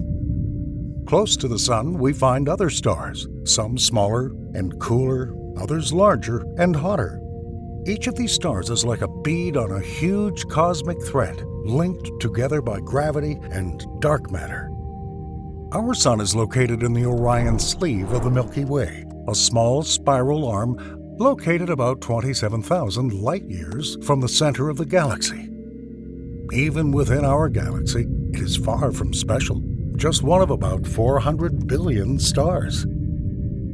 In the great expanse of the cosmic web, stars like our Sun form complex nodes that connect larger structures, such as galaxies and galaxy clusters. They are the building blocks, the fundamental units that give the web its shape. So what powers this celestial beacon? The answer is nuclear fusion. Deep in the sun's core, hydrogen atoms collide and fuse to form helium, releasing massive amounts of energy. This energy not only powers the sun, but also balances the gravitational forces trying to compress it. This energy has far-reaching consequences. It provides the Earth with the heat and light necessary for life. It drives our weather systems, powers photosynthesis, and even influences Earth's climate over the long term. Understanding the sun is crucial to understanding the cosmic web. Various missions, such as the Parker Solar Probe and the Solar Dynamics Observatory, have been launched to study the sun's behavior. These missions provide insights into solar cycles, magnetic fields, and even the future of the sun. Although the sun serves as a vital node in the cosmic web, nourishing life on Earth and influencing our local space environment, it's just one example in a universe teeming with stellar diversity. Every star, regardless of its size or lifespan, plays a role in shaping the cosmic web. From the tiniest red dwarfs to the massive blue giants, each star is a unique knot contributing to the overall structure of galactic filaments. Stars are often classified by their mass and brightness and plotted on a graph known as the Hertzsprung-Russell diagram. This diagram shows the life stage of a star and gives clues about its future fate. Take, for example, a red dwarf, the most common type of star in the universe. They're small, cold stars, also called M-type stars. Often less than half the mass of our Sun, they make up for their lack of size with longevity, burning for tens to hundreds of billions of years. Red dwarfs are frugal. They turn hydrogen into helium much more slowly than larger stars. This slow lifestyle allows them to be among the longest-lived objects in space. Now compare that to O-type stars, the rare titans of the stellar world. These stars are more than 15 times more massive than the Sun and can be 1,000,000 times brighter. Yet they live fast, die young, often in spectacular supernova explosions. O-type stars dramatically end their lives. They collapse under their own gravity and then explode as supernovae. These explosions scatter elements such as carbon, oxygen, and iron into space, promoting the formation of new stars and planets. Star clusters are like cosmic nurseries, places where stars of different types are born. These clusters serve as nodes in the cosmic web, linking different regions of a galaxy and even connecting galaxies to each other through filaments. Computer simulations help astronomers understand how different types of stars contribute to the cosmic network. These virtual models can simulate billions of years of cosmic evolution in a matter of weeks, showing how stars serve as the building blocks of larger cosmic structures. So, we've already found out, stars are not eternal. They are born, live, and eventually die. The life cycle of a star is a cosmic journey spanning billions of years, a journey that plays a key role in the evolution of the universe and the structure of the cosmic web. The birth of a star is a spectacle of cosmic proportions. It begins in a nebula, a vast cloud of gas and dust. Gravity pulls these particles together, getting denser and hotter until nuclear fusion ignites. A new star is born. Once a star reaches the main sequence stage, it enters a period of relative stability. The hydrogen in the core turns to helium, releasing energy that balances the gravitational forces trying to compress the star. This is the longest phase of a star's life, and it's where our Sun is now. But even stars like our Sun must face change. In about 5 billion years, the Sun will run out of hydrogen fuel. Its core will shrink, but its outer layers will expand, turning it into a red giant. This phase is the prelude to the final fate of the star. Depending on its mass, the star will meet one of several ends. Stars with less mass, such as our Sun, will shed their outer layers, leaving behind a white dwarf. More massive stars may undergo a supernova explosion. resulting in a neutron star or black hole. These deaths are not in vain. The death agonies of stars scatter important elements into space, elements that will become the building blocks of new stars, planets, and even life. Thus, the life and death of stars is an integral part of the cycle of cosmic creation and destruction. The cosmic web, from individual stars to entire galaxies, is a complex network of interconnected structures. But what binds these galaxies together? What are the threads that weave the complex fabric of the universe? The answer lies in galaxy clusters. Galactic clusters are massive collections of galaxies bound together by gravitational force. They may contain only a few or thousands of galaxies and often span millions of light years across. Just as dark matter plays a role in individual galaxies, it also acts as an invisible glue in galactic clusters. Even though we can't see it, we know it exists, holding the cluster together and forming its overall structure.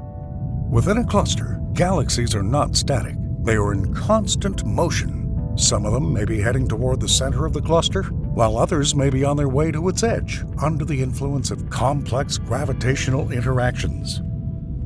Sometimes these interactions can lead to dramatic events, such as galactic collisions. When galaxies collide, their stars, gas, and dark matter merge to form a new, larger galaxy. These events are crucial to the evolution of galaxy clusters, and, by extension, the cosmic web. But clusters are not the end of the story.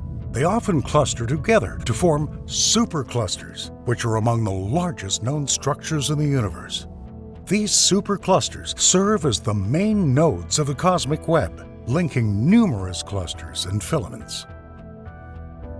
Understanding galaxy clusters is the key to unlocking the mysteries of the cosmic web.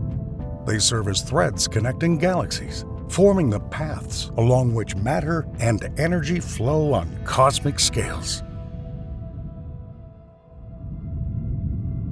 Having studied the colossal structures of galactic clusters, the threads that weave the cosmic web, we now turn our eyes to an even more mysterious phenomenon. What if there were actual threads, strings of pure energy that stitch together the fabric of the universe? These hypothetical one-dimensional defects in space-time could be the loose threads of the universe, remnants of the first moments after the Big Bang. Imagine the universe just moments after the Big Bang, a hot, dense state of pure energy. As the universe cooled and expanded, this energy condensed into matter and structure. However, not everything went smoothly. In some regions, kinks occurred, leading to the formation of cosmic strings. Cosmic strings, if they existed, would be unimaginably thin but incredibly dense. A string less than an inch wide could weigh as much as the Earth. They would stretch across the vast expanse of the universe, perhaps even from one end to the other. Because of their enormous mass, cosmic strings would exert a strong gravitational pull, affecting the motion of galaxies and even bending light.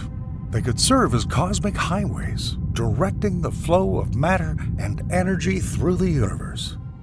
The search for cosmic strings continues. Scientists are using a combination of theoretical physics and observational astronomy to search for these elusive structures. If the existence of strings is confirmed, they may become the missing links that will help us understand not only how the universe is organized, but also why it is organized this way. However, let's return to structures of unfathomable scale. Superclusters. They are the gravitational anchors that hold together vast networks of galaxies and galaxy clusters. Imagine moving away from our Milky Way galaxy, past our local group of galaxies, and even beyond our local Virgo supergroup. You'll find a network of superclusters, each containing hundreds to thousands of individual galaxies bound together in a complex dance of gravity. The superclusters are unevenly distributed. They form a kind of cosmic skeleton around which galaxies and galaxy clusters are located. This skeleton gives the cosmic web the shape that defines the large-scale structure of the universe. Within the supercluster, galaxies and clusters are in constant motion under the influence of the collective gravitational pull of the entire structure. This dynamic flow of matter and energy is what keeps the cosmic network alive and ever-changing. Among the most intriguing aspects of superclusters is the presence of gravitational anomalies like the Great Attractor. These are regions with such a strong gravitational pull that they influence the motion of the entire supercluster, serving as the pivots of the cosmic web. Understanding superclusters is crucial to cosmology. They serve as the largest laboratories for studying the expansion of the universe, the distribution of dark matter, and even the mysterious force of dark energy. The observable universe is estimated by scientists to contain 2 trillion galaxies. And yet, what we can see represents less than 5% of the universe. Standing over the precipice of cosmic understanding, we are humbled by the scale and complexity of the universe. From the smallest particles to the largest galactic filaments, each element serves as a piece of the puzzle. Here we are, a pale blue dot, a mere speck in the cosmic web. Yet, it is from this vantage point that we've begun to unravel the deepest mysteries of the universe. Armed with telescopes capable of looking billions of light years away, we become not just spectators, but active participants in this cosmic journey. And each new discovery is a step towards the answer to the eternal question that prompts all of us to ponder: what other mysteries does the universe hold that we have yet to unravel?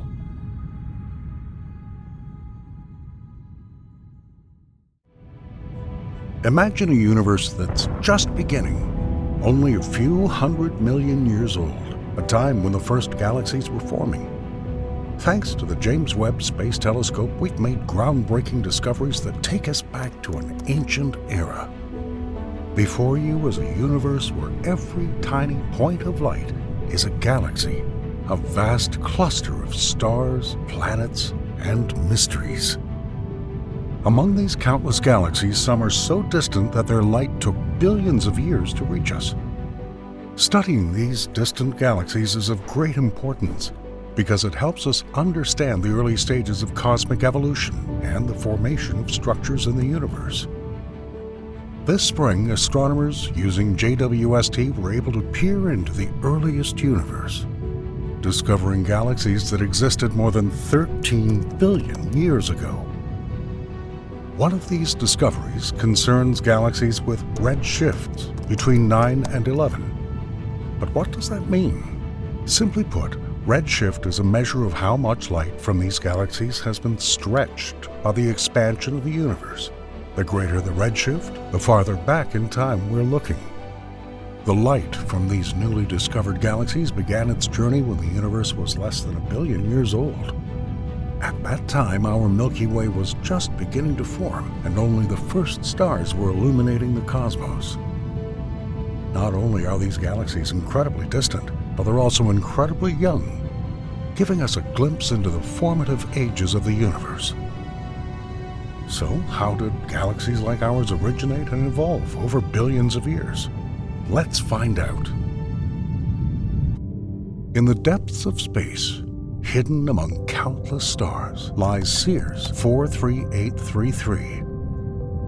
This galaxy, located at redshift 8.76, takes us back to a time when the universe was less than 600 million years old.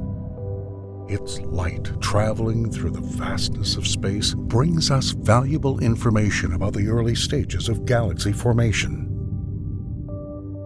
Looking deeper, astronomers have approached Sears 16943, an even more distant galaxy with a redshift of 11.4. This galaxy is one of the oldest ever observed, emitting its light at a time when the universe was only 400 million years old.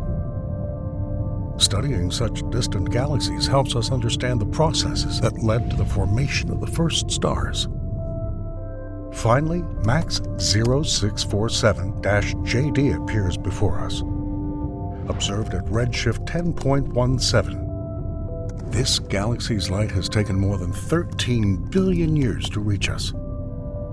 Its discovery was made possible by the powerful capabilities of JWST, revealing its complex structure and providing insight into the early universe. But what is redshift, and why is it so important? Imagine a car traveling away from you, just as the car's taillights appear increasingly red as they move away from us.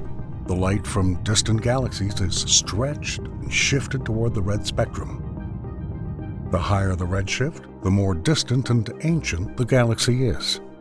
Redshift is an essential tool for astronomers. It allows us to measure the distance to these galaxies and therefore their age. Light from these galaxies began its journey billions of years ago, creating a snapshot of the early stages of the universe. By studying galaxies at different redshifts, we can piece together the story of cosmic evolution. Open galaxies are not just distant objects. They are time capsules that provide a glimpse into the early universe. These discoveries address fundamental questions about our existence. How did the first galaxies form? What processes drove their evolution? And what does this tell us about our home, Milky Way? The discovery of these distant galaxies was made possible by two significant observing programs. These programs used the advanced capabilities of the James Webb Space Telescope to look deeper into the universe than ever before. The first program used the director's discretionary time to focus on observing high redshift galaxies. Under the leadership of principal investigator Pablo Arrabal-Aro. This program aimed to study the early universe, searching for galaxies formed just a few 100 million years after the Big Bang. By targeting specific regions of the sky, DD2750 successfully identified several ancient galaxies, including Sears 43833. The second program was part of an overall observational program led by principal investigator Dan Coe. This program was aimed at detailed spectroscopic studies of known candidates for high redshift galaxies. The GO 1433 program was instrumental in confirming the redshifts of these galaxies and studying their properties in detail. As part of this program, the team observed two other objects, obtaining valuable data on their composition and structure. JWST used two of its most powerful instruments, NIRSpec and NIRCam, to make these groundbreaking observations. Let's take a closer look at how these instruments work. NIRSpec, or Near-Infrared Spectrograph, is designed to simultaneously obtain spectra of multiple galaxies. This instrument can analyze light from galaxies to determine their chemical composition, temperature, density, and redshift. This instrument is crucial for studying the detailed properties of galaxies and understanding their evolution over time. NIRSpec operates in the near-infrared, which is ideal for observing distant galaxies. By dividing the incoming light into its constituent wavelengths, the instrument creates a detailed fingerprint of each galaxy, revealing its unique characteristics. NIRCam, or near-infrared camera, serves a different but complementary purpose. It takes high-resolution images of galaxies, allowing astronomers to study their morphology and structure. The camera is particularly effective at observing faint and distant objects, making it indispensable for identifying and analyzing high redshift galaxies. The NIRCam's wide field of view allows large areas of the sky to be captured in a single image. This capability is critical for surveys such as DD2750 and GO 1433, where astronomers need to observe many galaxies simultaneously. By combining detailed spectra with high-resolution images, scientists can build a complete picture of these ancient galaxies. So what exactly did the scientists see? These ancient galaxies are incredibly small compared to our Milky Way. They are less than a kiloparsec across. By comparison, that's about 1,000 times smaller than our Milky Way. Despite their diminutive size, they are bustling with activity typical of the young star-forming galaxies of the early universe. Some of them even exhibit complex structures affected by gravitational lensing, a phenomenon in which a massive foreground object distorts the light from a background object, allowing us to see them in greater detail than would otherwise be possible. But why do these size differences matter? It's the small size of these galaxies that suggests they're in the early stages of their evolution. In the young universe, galaxies were still forming and merging, leading to intense periods of star formation. These compact galaxies are like snapshots of the early universe, showing us how galaxies start their lives and grow over time. What do these galaxies look like? Sears 43833, for example, looks like a bright, compact object with hints of structure, indicating regions of intense star formation. Sears 16943, although smaller, also shows signs of active star formation. In contrast, MAX 0647-JD shows a more complex morphology due to lensing effects and shows multiple images of the same galaxy. However, it's the understanding the light of these galaxies that's key to unlocking their secrets. This is where spectral energy distribution, or SED, comes into play. The SED represents the range of energy emitted by a galaxy in different wavelength ranges, from ultraviolet to infrared. By studying the SED, astronomers can infer various physical properties of a galaxy, such as its age, mass, and star formation rate. We use the NIRSpec and NIRCam data on JWST to create the SED. After that, we can model it using software that simulates different galaxy formation and evolution scenarios. By fitting the observed data to these models, we can estimate the galaxy's stellar mass, star formation history, and other important parameters. The SEDs of these galaxies indicate a relatively young stellar population, with intense star formation occurring less than 100 million years ago. A detailed analysis of these SEDs helps us piece together the life history of these ancient galaxies. As we've already mentioned, the light from these distant galaxies contains a wealth of information, especially in the form of emission lines.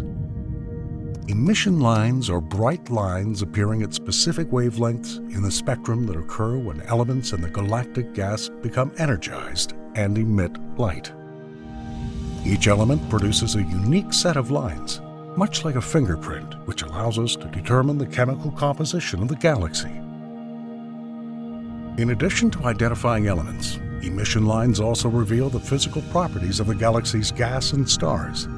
By analyzing the intensity and ratio of these lines, astronomers can estimate the rate of star formation, showing how many new stars are being born in the galaxy. For example, a strong H-alpha emission line indicates a high star formation rate, indicating that the galaxy is actively producing new stars. The emission lines also help determine the oxygen content of the galaxy, which is an indirect indicator of its overall metallicity. This tells us how many generations of stars have existed, enriching the galaxy with heavier elements over time. Understanding these properties helps to compile the history of the galaxy and determine the stage of its evolution. One of the most intriguing features observed in these distant galaxies is damped Lyman alpha, or DLA. But what exactly is a DLA? Simply put, the DLA is a broad absorption line in the spectrum of a galaxy caused by the presence of large amounts of neutral hydrogen gas. This absorption line is much broader than normal lines, indicating a significant amount of gas. DLAs are important because they allow us to directly measure the amount of neutral hydrogen in the early universe. This information helps us understand how galaxies acquire the gas that fuels star formation and how they evolve. By studying the DLA, we can learn about the conditions in the universe when these galaxies formed. The detection of DLA in these galaxies involves analyzing their spectra for characteristic broad absorption features. This process allows us to quantify the amount of gas present and understand the environment around young galaxies. The presence of DLA in these galaxies tells us that they're rich in neutral hydrogen, which is crucial for star formation. It also provides insight into the intergalactic medium, the space between galaxies, and its role in galaxy formation. By comparing DLA features to different galaxies, we can build a more complete picture of the early universe. The discovery of these ancient galaxies provides a unique opportunity to compare them to other known superluminous galaxies. Unlike their more evolved counterparts, these newly discovered galaxies have distinctive characteristics that set them apart from others. What makes these new discoveries special is the unusual amount of dense gas surrounding them. This gas, consisting mainly of hydrogen and helium, is one of the earliest elements to exist in the universe. The presence of such dense gas is unusual because it indicates that these galaxies are in the earliest stages of their evolution. This dense gas is likely to fuel the formation of new stars, playing a crucial role in their evolution. Another unique feature of these galaxies is their low metallicity. In astronomy, metallicity refers to the content of elements heavier than hydrogen and helium in a galaxy. Low metallicity also confirms that these galaxies have not gone through many star formation cycles, which means that they have fewer heavy elements and that they're in the earliest stages of their evolution. Thus, they're an ideal laboratory to study the initial stages of galaxy formation and their evolution. This information will help us piece together the sequence of events that led to the formation of galaxies in the early universe. These discoveries also fit into the broader context of understanding the history of the universe. During the period known as the Age of Reionization, the universe went from opaque to transparent. The galaxies discovered by JWST are among the first to contribute to the reionization process by ionizing the gas around them. The next steps will involve creating large statistical samples of galaxies to estimate in detail the prevalence and brightness of their features. Researchers will continue to study where the gas is, how much of it is near the center of galaxies, and whether it's primordial or already contains heavier elements. In the meantime, we'll await new results and discoveries, which we will be sure to report to you.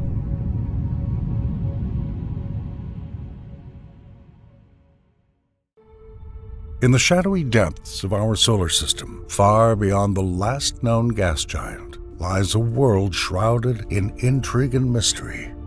This is Pluto. Once considered the 9th planet, it now occupies a separate category, at the center of heated debate and scientific curiosity. For decades, Pluto remained a blurry speck of light in our most powerful telescopes, a distant dot at the edge of our vision. It was a world waiting to be discovered, keeping its secrets in the cold, dark depths of space. At the dawn of the 21st century, an unprecedentedly ambitious mission began.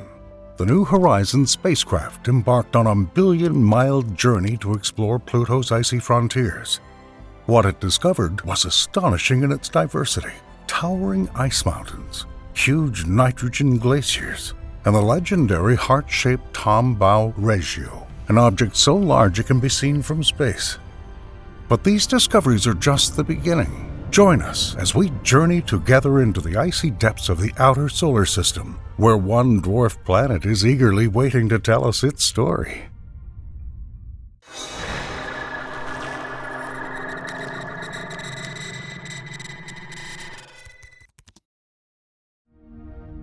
In the early 20th century, the search for a 9th planet, the mysterious Planet X, gripped the world of astronomy.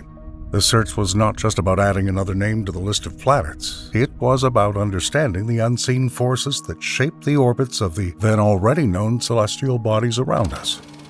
At the center of this search was Lowell Observatory in Flagstaff, Arizona, where a young astronomer named Clyde Tombaugh embarked on a painstaking journey through space. Armed with a telescope and photographic plates, Tombaugh set out to scrutinize the night sky, inch by inch, in search of an elusive planet that eluded detection. On a February night in 1930, Tombaugh's diligence paid off. Among the countless stars, he spotted a moving object, a tiny speck of light that was unlike anything else he had observed. It was Pluto, a distant world named after the Roman god of the underworld, a discovery that would change the boundaries of our solar system. As the decades passed, Hubble's Space Telescope brought us closer to Pluto than ever before. Launched into orbit in 1990, Hubble's powerful lens pierced the veil of distance separating us from the outer solar system. The first images of Pluto were a revelation, transforming the distant dwarf planet from a mere glowing dot to a world with distinct features. These Hubble images provided the basis for a more detailed study. They showed Pluto's complex surface, marked by variations in brightness and color, hinting at a dynamic world waiting to be explored. An odyssey of discovery that began with a single blinking dot on a photographic plate has brought us to the threshold of a new frontier. Pluto, once a mere curiosity at the edge of our solar system, was about to reveal its secrets through a relentless pursuit of knowledge and a relentless spirit of exploration. 5, 4, 3, 2, 1. We have ignition and liftoff of NASA's New Horizons spacecraft on a decade-long voyage to visit the planet Pluto and then beyond. In January 2006, humanity embarked on another of its most ambitious journeys. New Horizons, a spacecraft no bigger than a grand piano, was poised to cross the vast emptiness of space, heading for a world barely seen by human eyes. Its mission is to unlock the secrets of Pluto, a mysterious dwarf planet at the edge of our solar system. When New Horizons soared into the sky, it carried the aspirations of countless people who had devoted years to that moment. The journey was a marathon of cosmic proportions, spanning nearly a decade and more than 3 billion miles. With precision, it plotted a path through the void, guided by the gravitational slingshots of celestial bodies in its path. In 2015, after 9 long years, as New Horizons approached its distant destination, the whole world watched with bated breath. The first images were simply revolutionary. Pluto, which was once just a speck of light even in the most powerful telescopes, now appeared to be a world of mountains, valleys, and plains. The landscape that came into view was strikingly varied. Ice mountains, some as tall as the Rockies, rose proudly to the surface, their peaks shrouded in a blanket of methane snow. Sputnik Pallidie, a nitrogen ice plain, stretched across the entire dwarf planet, its surface mottled with a complex pattern of ridges and depressions. Among the most striking discoveries are signs of geological activity.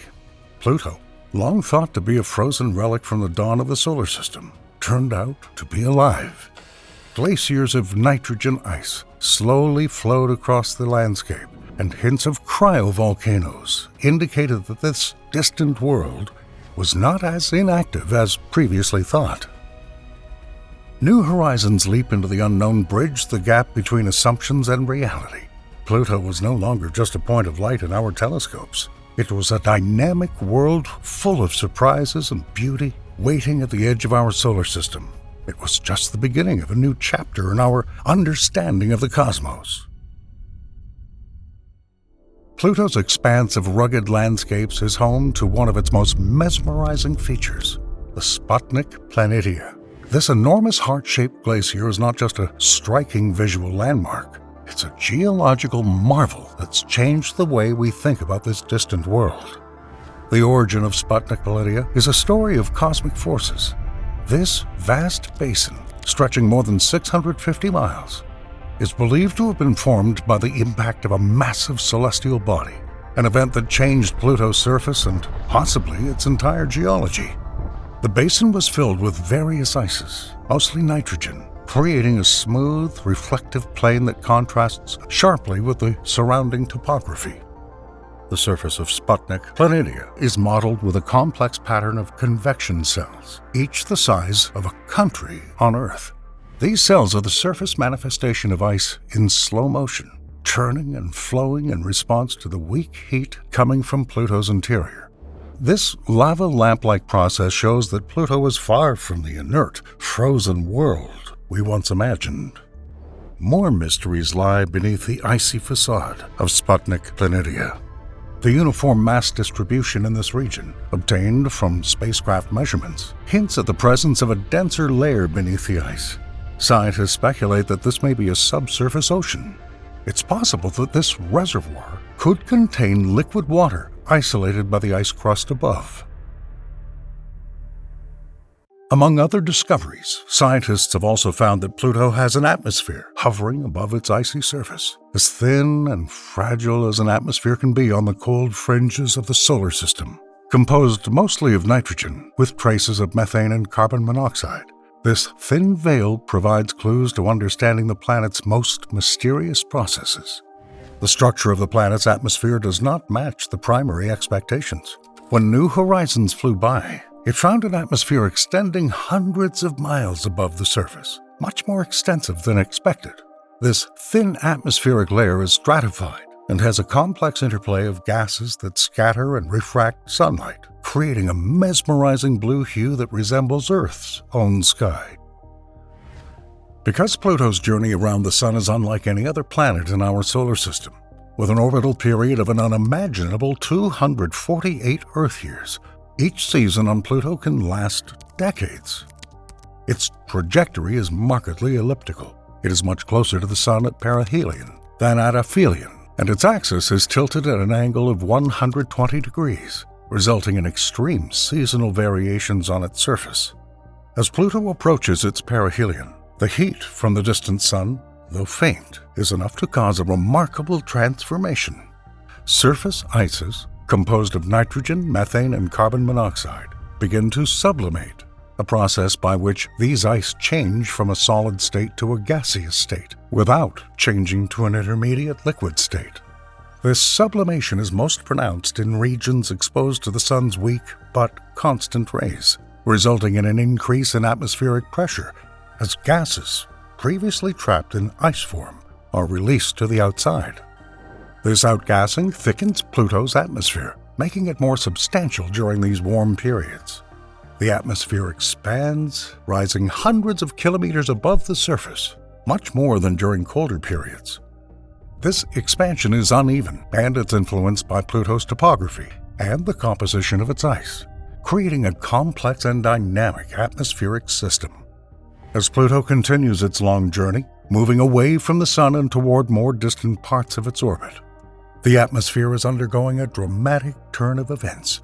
The gases that once thickened the atmosphere are now cooling and condensing, falling back to the surface as a fine snow of nitrogen, methane, and carbon monoxide. This cyclical process of sublimation and condensation is a defining feature of Pluto's climate, changing its surface over the centuries.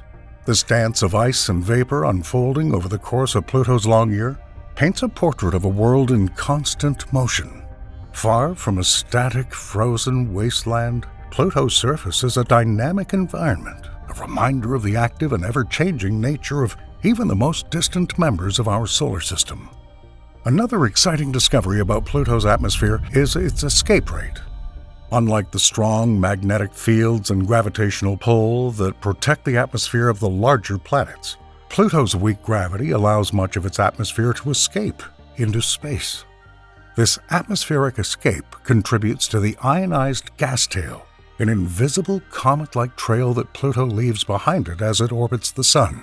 This leakage is not a steady, gentle flow, but a complex interaction with a solar wind, a stream of charged particles emanating from the Sun.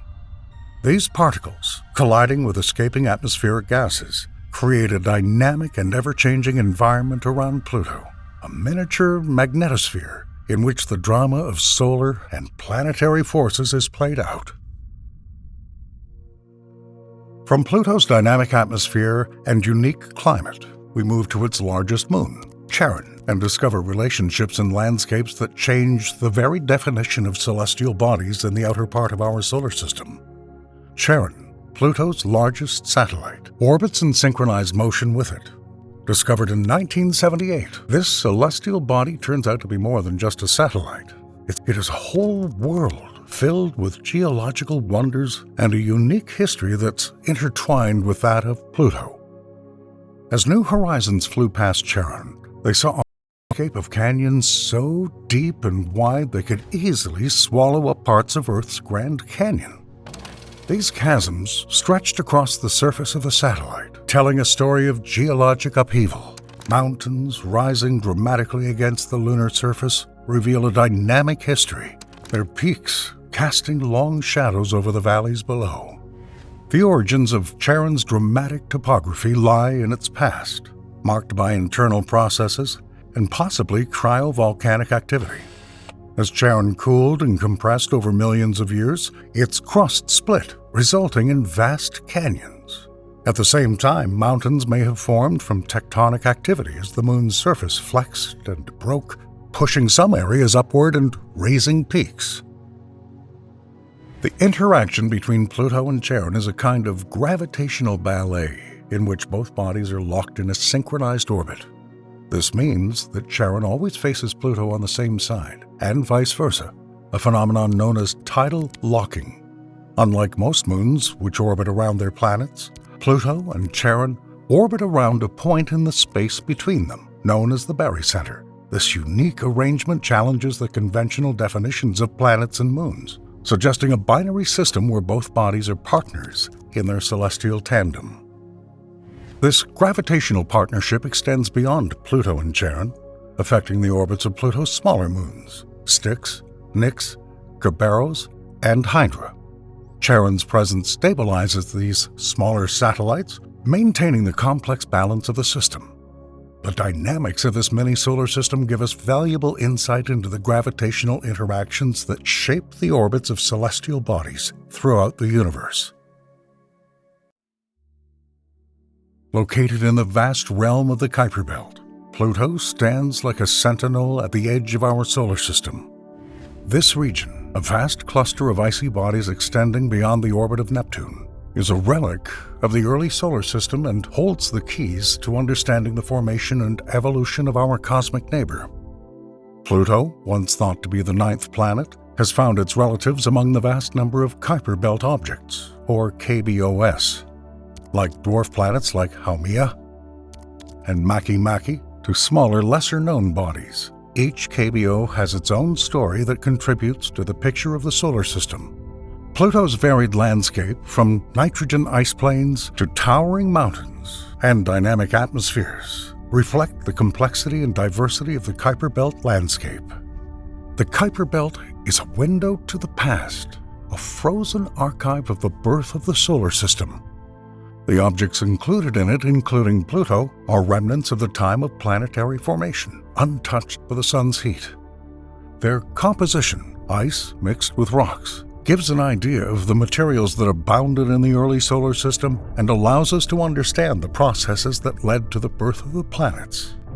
Exploring Pluto and its neighbors in the Kuiper Belt has far-reaching implications for our understanding of the solar system.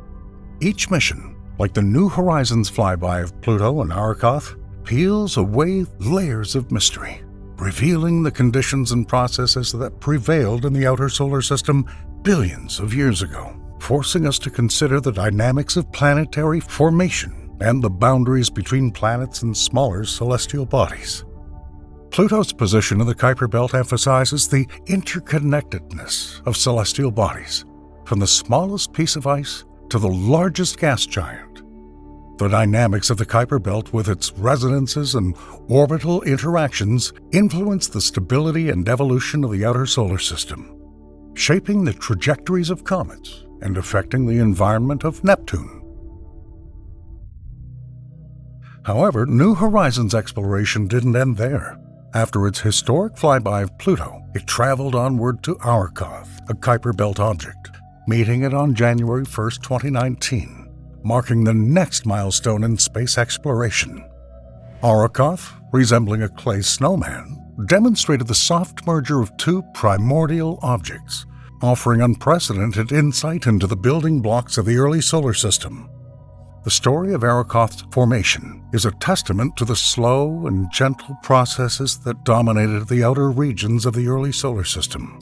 The large lobe, called Bennu, is not a single formation, but a cluster of a dozen rocks, each more than 3 miles wide, huddled around a central slab.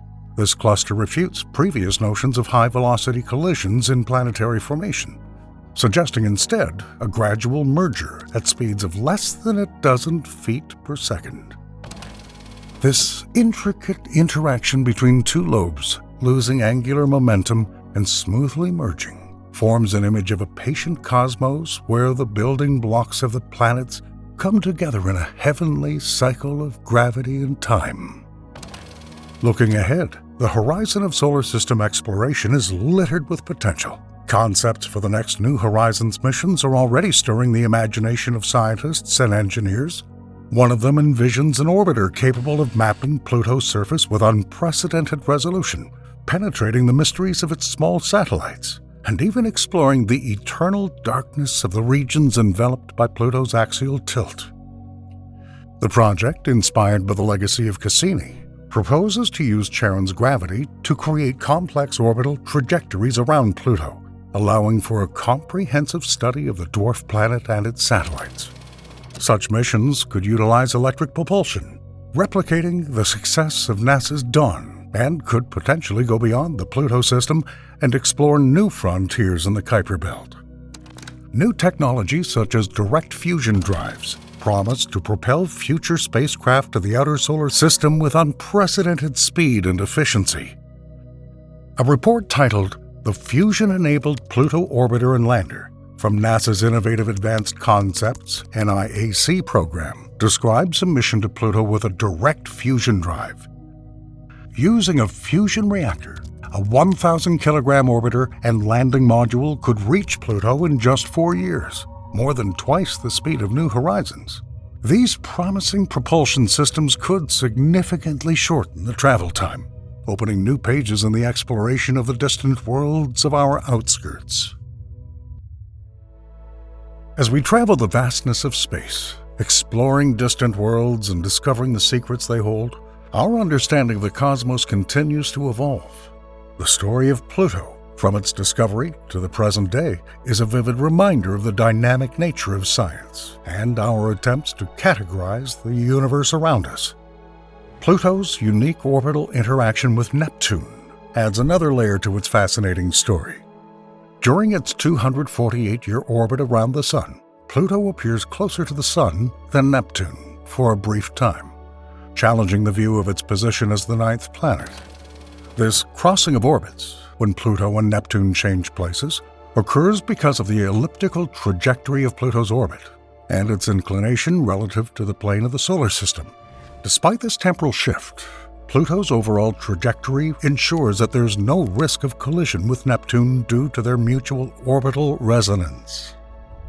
The rather lengthy debate over Pluto's planetary status has long sparked discussion and controversy that reaches far beyond the astronomical community. In 2006, the International Astronomical Union revised the definition of planet in our solar system, which led to Pluto's reclassification as a dwarf planet.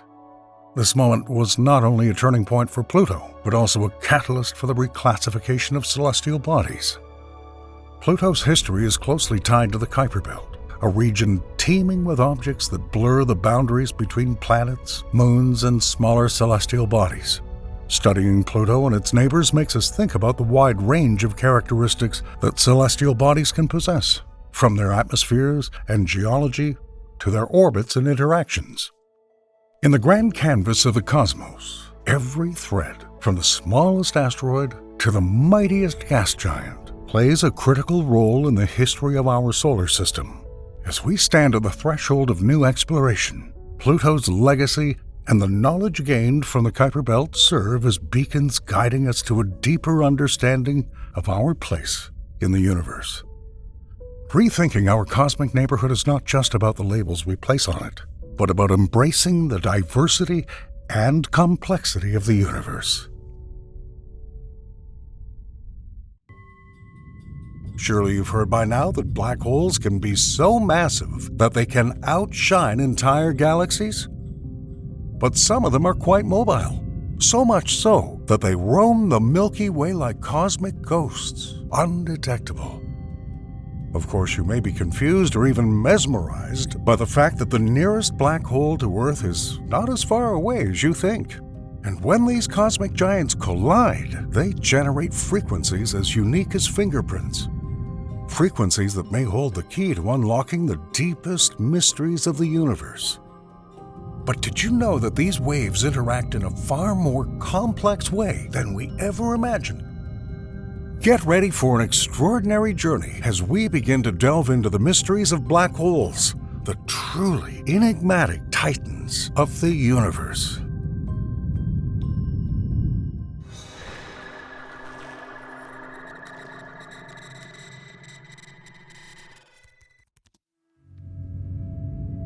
In the cosmic pattern, black holes are weavers of riddles and paradoxes. Although we're familiar with small black holes, the remnants of dying stars and supermassive ones lurking in the hearts of galaxies, there is an enigmatic class that eludes our telescopic gaze: intermediate mass black holes. The Hubble Space Telescope, our eye in the sky, recently focused its attention on Messier 4, the ball cluster closest to Earth. What he discovered was nothing short of groundbreaking: a black hole with a mass about 800 times the mass of our Sun. This celestial object is somewhere between 6,000 and 7,200 light-years away from us. Why is this so important, you ask? Well, for years, astronomers have struggled with a gap in the black hole genealogical tree. We've had evidence of both small black holes, a few times the mass of our Sun, and supermassive black holes with masses in the millions or billions of solar masses.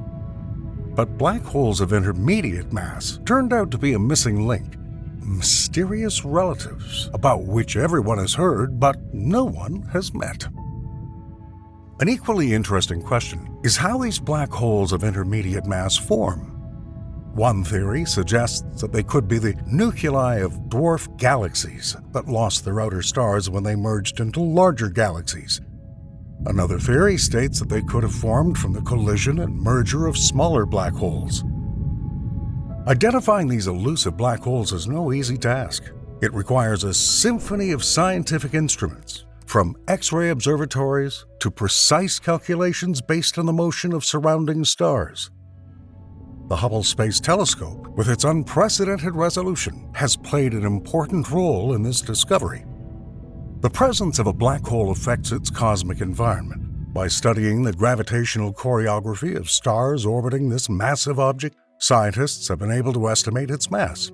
It's like understanding the character of an invisible puppeteer by watching the puppets dance. The discovery of intermediate mass black holes could rewrite the cosmic narrative. They may be key players in the formation of galaxies and may even hold clues to the mysterious dark matter that makes up most of the universe. In a cosmic world where distances are often incomprehensible, the term neighbor takes on new meaning. While our closest celestial neighbor, the Moon, is only 238,855 miles away, our nearest neighboring black hole, Gaia BH1, is thousands of light-years away from Earth. But what does that proximity mean in the context of black holes? And why is this proximity important? In 2020, the European Southern Observatory, ESO, made headlines when it announced the discovery of a black hole in the HR 6819 system, located just 1,000 light-years away. This would make it the closest known black hole to Earth. However, this claim was later disproved. Subsequent research by Abigail Frost of the University of Leuven in Belgium found that HR 6819 does not contain a black hole at all. Instead, it's a double star system in which one star absorbs the mass of the other, a process known as stellar vampirism. This revelation was more than just a correction. It opened up new possibilities for studying stellar evolution and interactions. After the ejection of HR 6819, the title of the closest black hole to Earth went to Gaia BH1. This black hole was discovered by the Gaia Space Observatory, a mission of the European Space Agency, ESA. The main task of Gaia is to map the Milky Way in unprecedented detail, and it was thanks to this painstaking work that Gaia BH1 was discovered. As the closest known black hole to Earth, Gaia BH1 offers a unique opportunity for scientific observations and research. Its relative proximity allows for more detailed measurements and may help answer fundamental questions about the properties of black holes, such as mass, rotation, and behavior near their event horizons.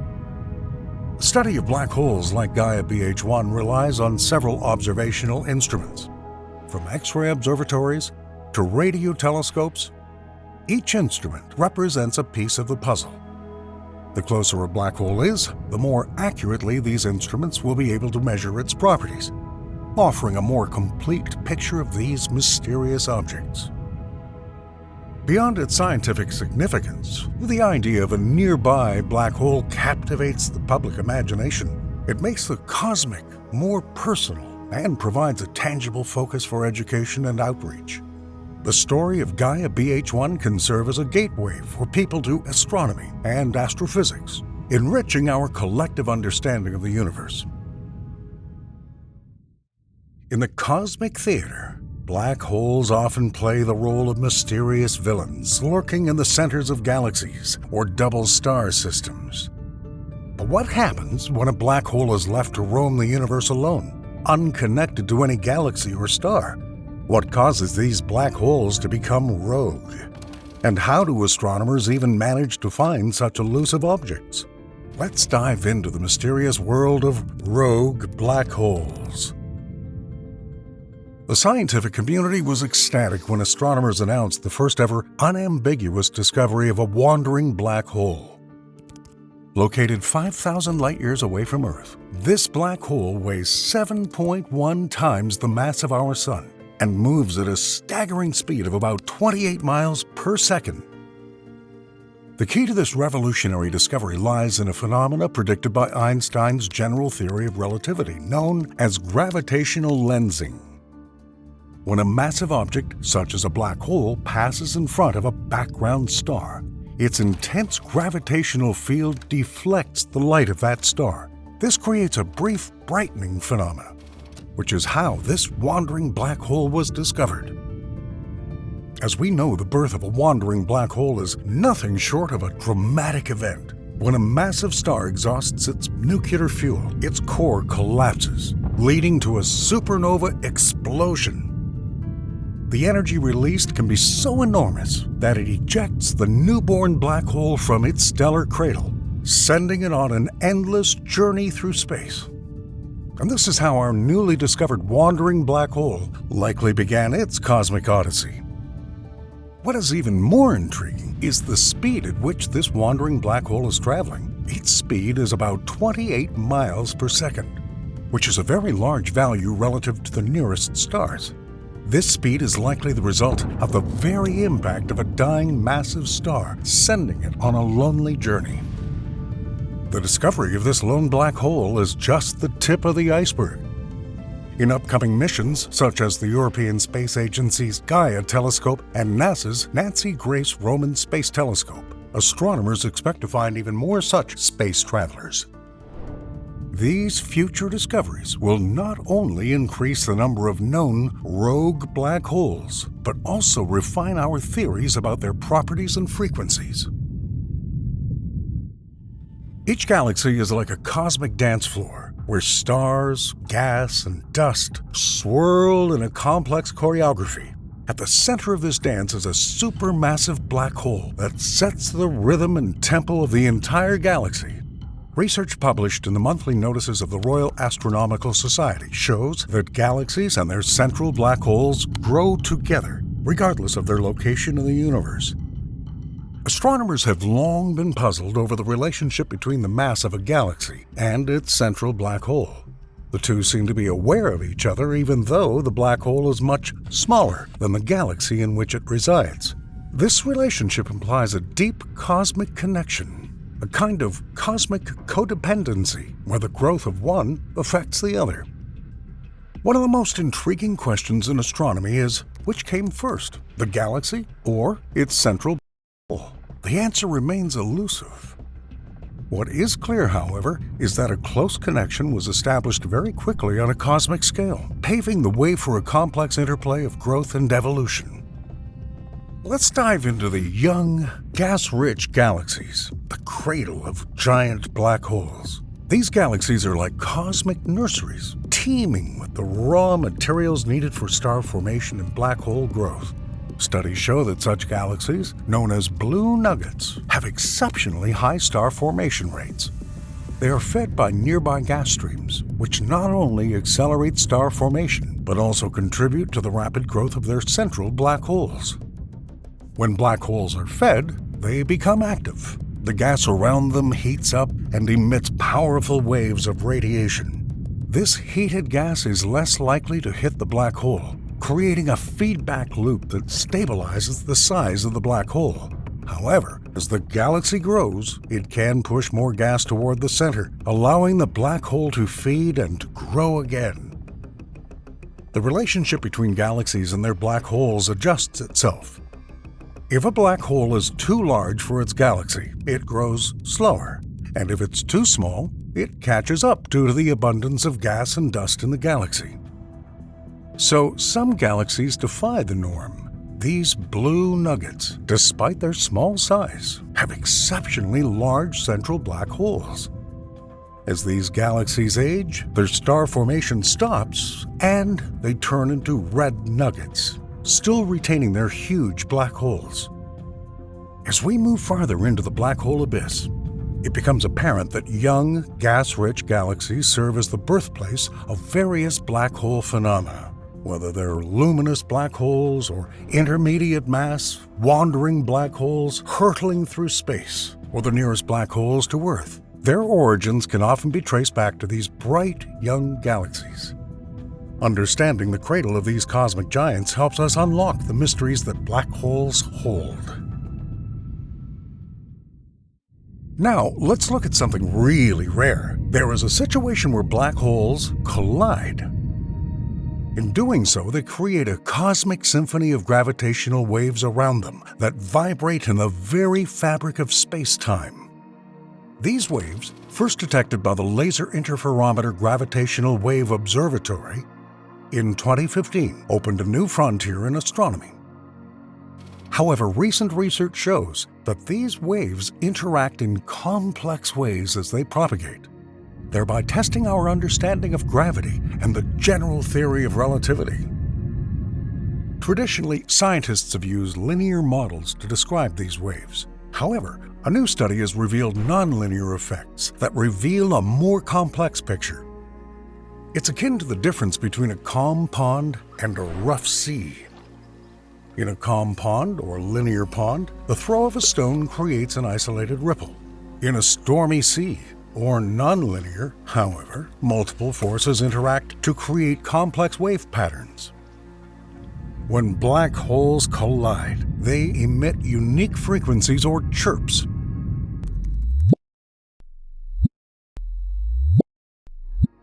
These sounds are like individual notes in our cosmic symphony, each telling us something about the properties of colliding black holes.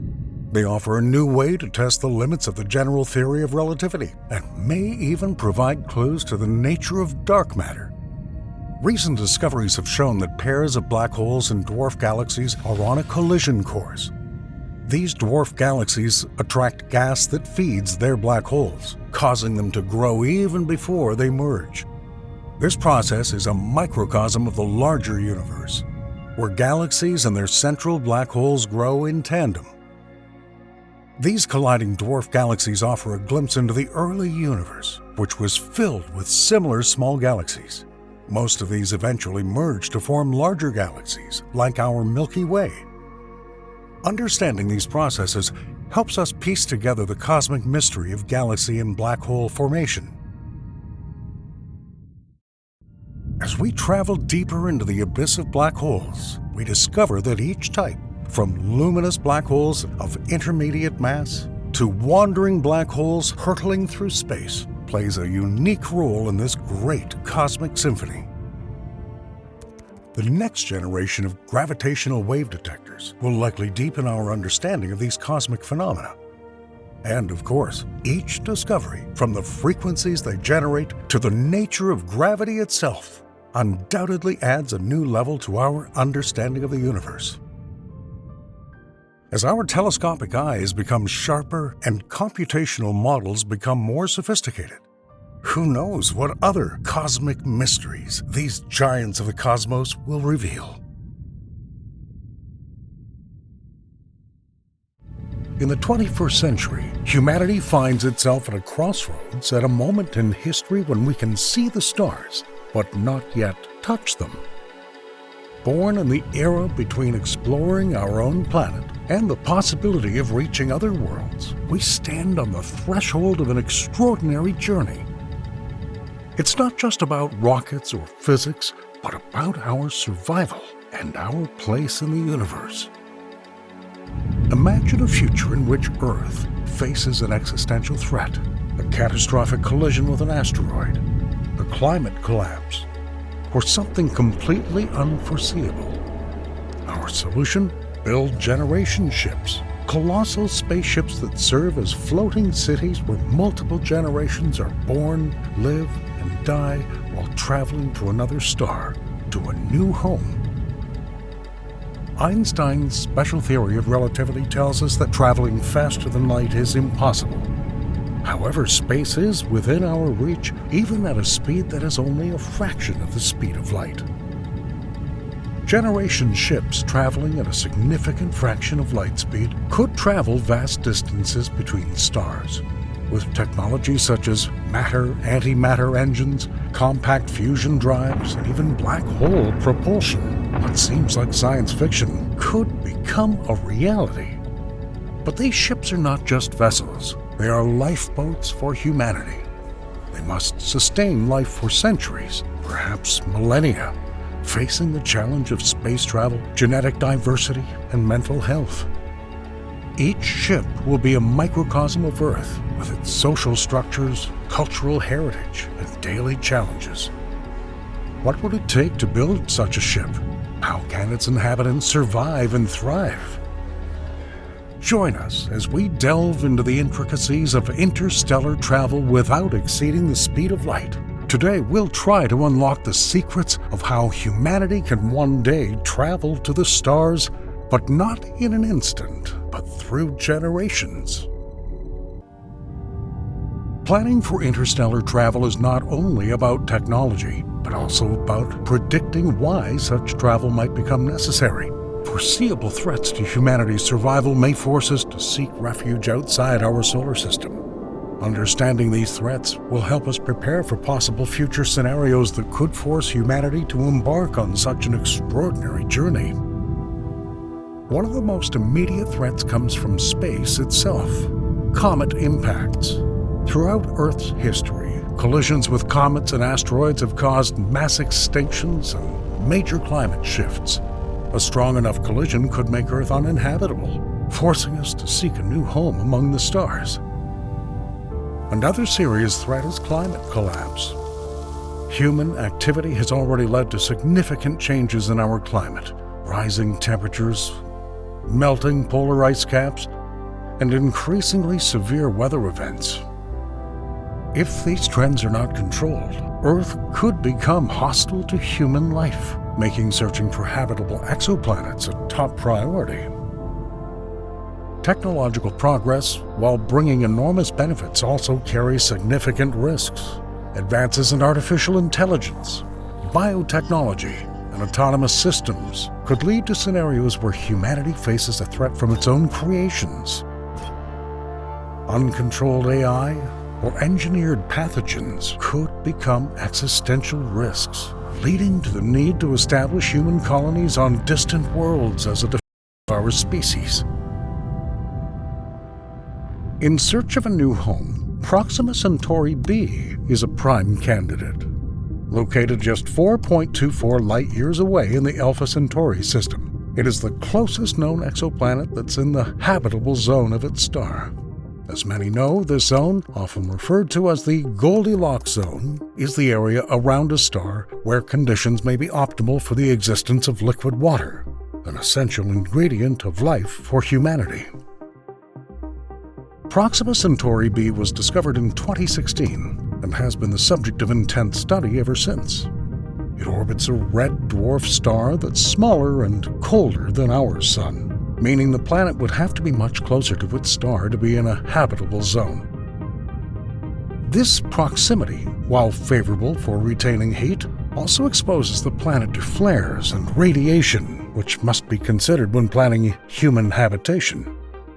Current research indicates that the planet has a mass similar to Earth's and may have a rocky surface. However, much about it remains unknown, including the composition of its atmosphere and the presence of liquid water.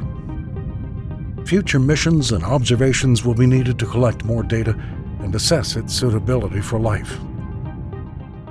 Sending a spacecraft to our nearest neighboring star involves not only covering the distance, but also ensuring that the distance is suitable for human life. This requires a multifaceted approach that includes robotic probes and telescopes to gather detailed information about the planet's environment. These missions will help determine the feasibility of establishing a human colony and the preparations necessary for long-term survival. Proxima Centauri B was chosen as our target because of its relative proximity and potential habitability. However, reaching and inhabiting the distant world will be a monumental task requiring an unprecedented level of planning, innovation, and collaboration.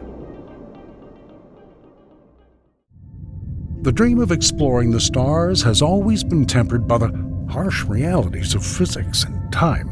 Traditional concepts of space travel, where one crew sets off and reaches their destination within their lifetime, seem increasingly impractical when it comes to the vast distances between the stars. This is where the concept of intergenerational ships come into play, a bold and innovative solution to the problem of long-distance space travel. Generational ships, also known as intergenerational or generation ships, are designed to keep people alive for centuries or even millennia. These ships are self-sustaining ecosystems with not only one crew on board, but all of their descendants. Life on a generational ship is designed to mimic a small self-contained world with living quarters, food production, water recycling, and social systems. The concept is simple, yet profound. As the original crew ages and eventually passes away, their children and their children's children continue the mission. This life cycle ensures that for many generations, the ship will continue its journey, and each new generation will be trained and prepared to maintain the ship and eventually reach its destination. This approach to space travel requires careful planning and robust systems to ensure that the inhabitants survive and thrive. Every aspect of life must be carefully considered, from genetic diversity to ensure a healthy population, to cultural and educational programs that preserve and pass on vital knowledge and skills. Einstein's special theory of relativity presents a serious problem for traveling faster than light. According to this theory, as objects approach the speed of light, their mass increases and they require exponentially more energy to continue accelerating. This effectively makes traveling faster than the speed of light impossible with our current understanding of physics. Generational ships offer a practical solution within the framework of Einstein's theory. By accepting the duration of space travel and planning for generations of life aboard such ships, humanity can aspire to distant stars. Such an approach recognizes the limitations imposed by the theory of relativity, while at the same time supporting the resilience and adaptability of the human spirit. Traveling to the stars requires overcoming significant challenges, not the least of which is the vast distance between celestial bodies.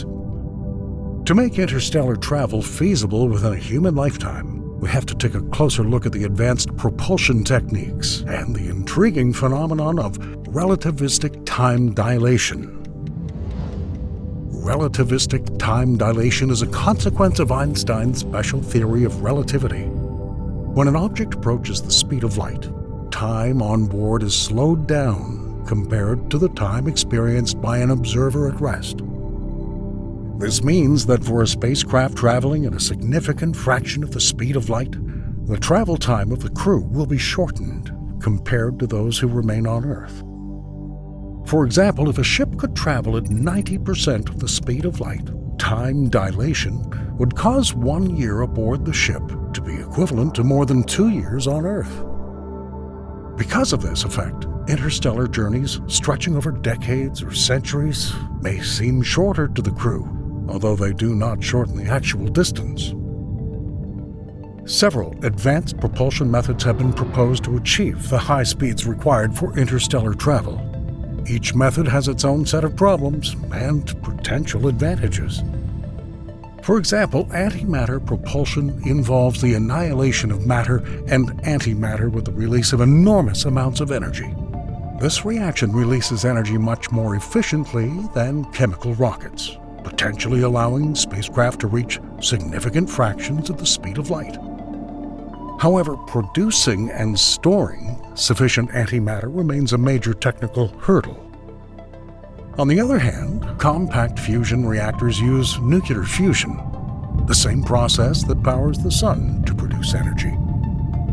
By combining light atomic nuclei, such as hydrogen, with heavier nuclei, these reactors could provide sustained and powerful thrust for spacecraft.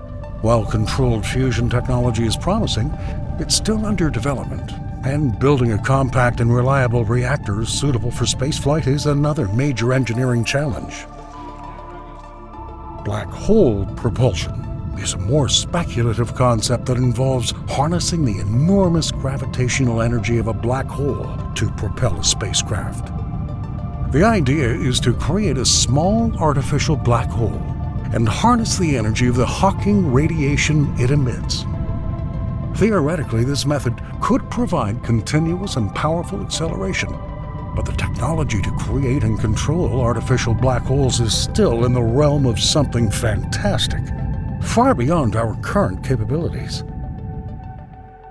However, the problems don't end with thrusters. Traveling at near light speed is fraught with many dangers. One of the main ones is the threat posed by interstellar particles. At these high speeds, even tiny particles can cause significant damage in a collision. Spacecraft must be equipped with advanced shielding to protect against these high-energy collisions. Radiation is another serious hazard. High-speed space travel exposes the crew to intense cosmic radiation that can have deleterious health effects. Effective radiation protection and possibly even medical intervention will be a necessity to keep the crew healthy during long-duration missions. Maintaining the structural integrity of the spacecraft over the long term is also critical. The stresses and strains of high-speed flight can weaken materials over time, requiring advanced construction techniques and regular maintenance to keep the spacecraft safe and functional throughout the voyage. Despite these formidable challenges, the pursuit of interstellar travel drives human ingenuity and ambition. By researching and developing advanced propulsion techniques and overcoming the dangers of high-speed travel, we're taking crucial steps toward reaching for the stars and expanding our presence in space. Choosing the right propulsion system for interstellar travel is one of the most important decisions in mission planning. The propulsion system determines the speed, duration, and feasibility of the mission, so it's important to explore both best practices and traditional methods.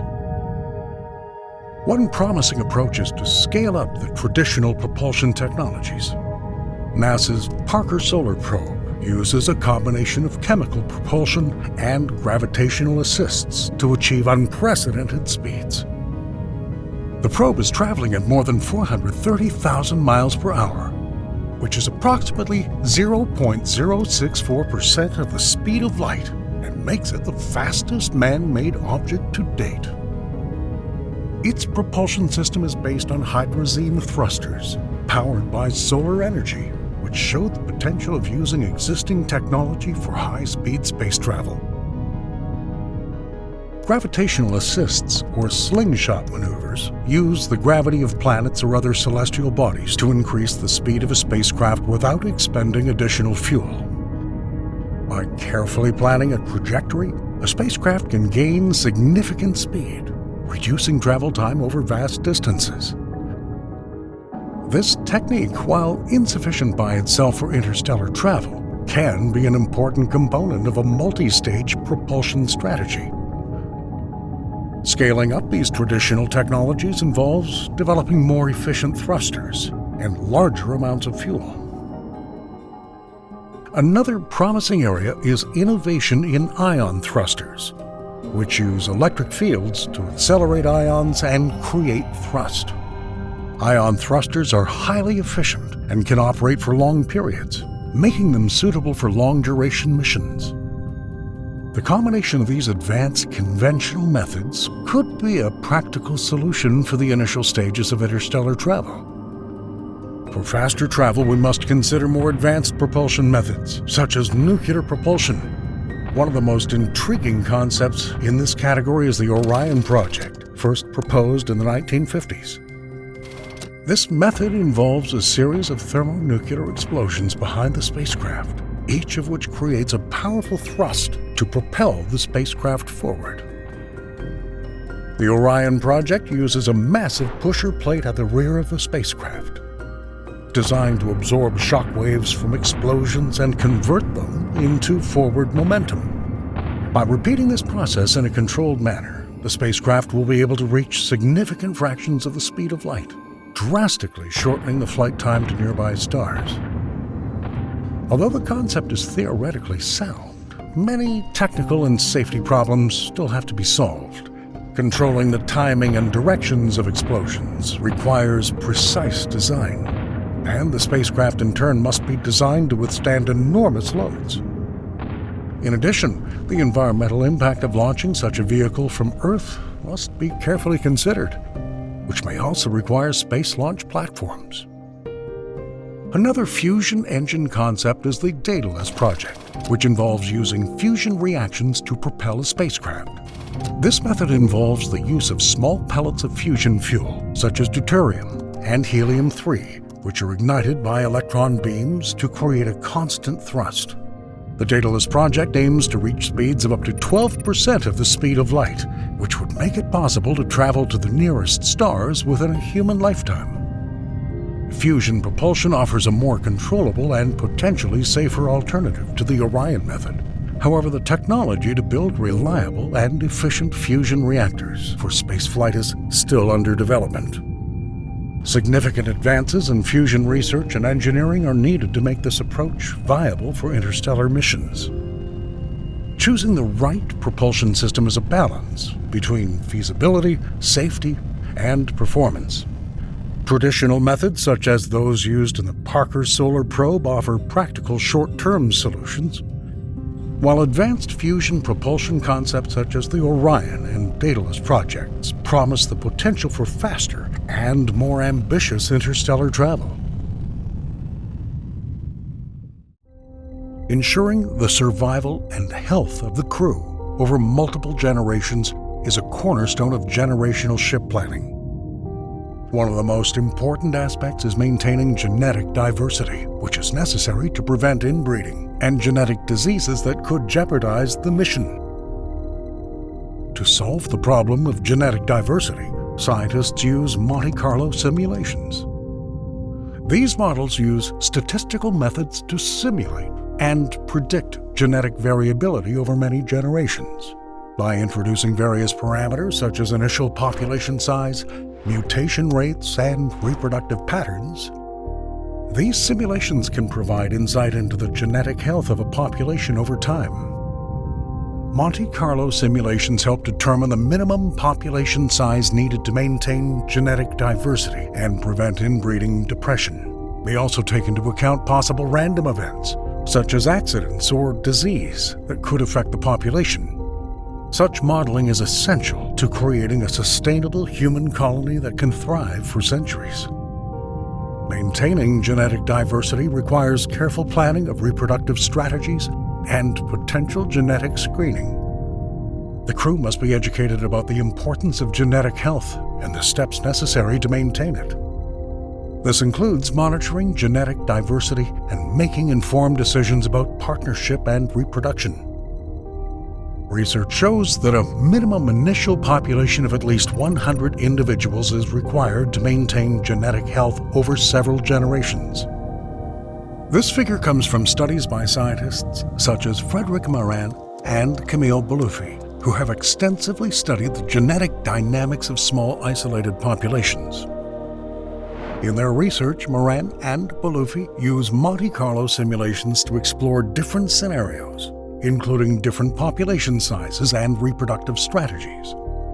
Their study shows that with a balanced sex ratio and optimal reproductive rate, an initial population of at least 100 individuals can maintain a healthy gene pool.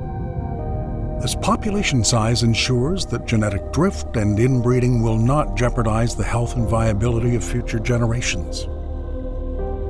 An initial population of 100 individuals should grow to 500 individuals over several generations. This growth is necessary to create a stable and resilient population that can cope with unforeseen challenges.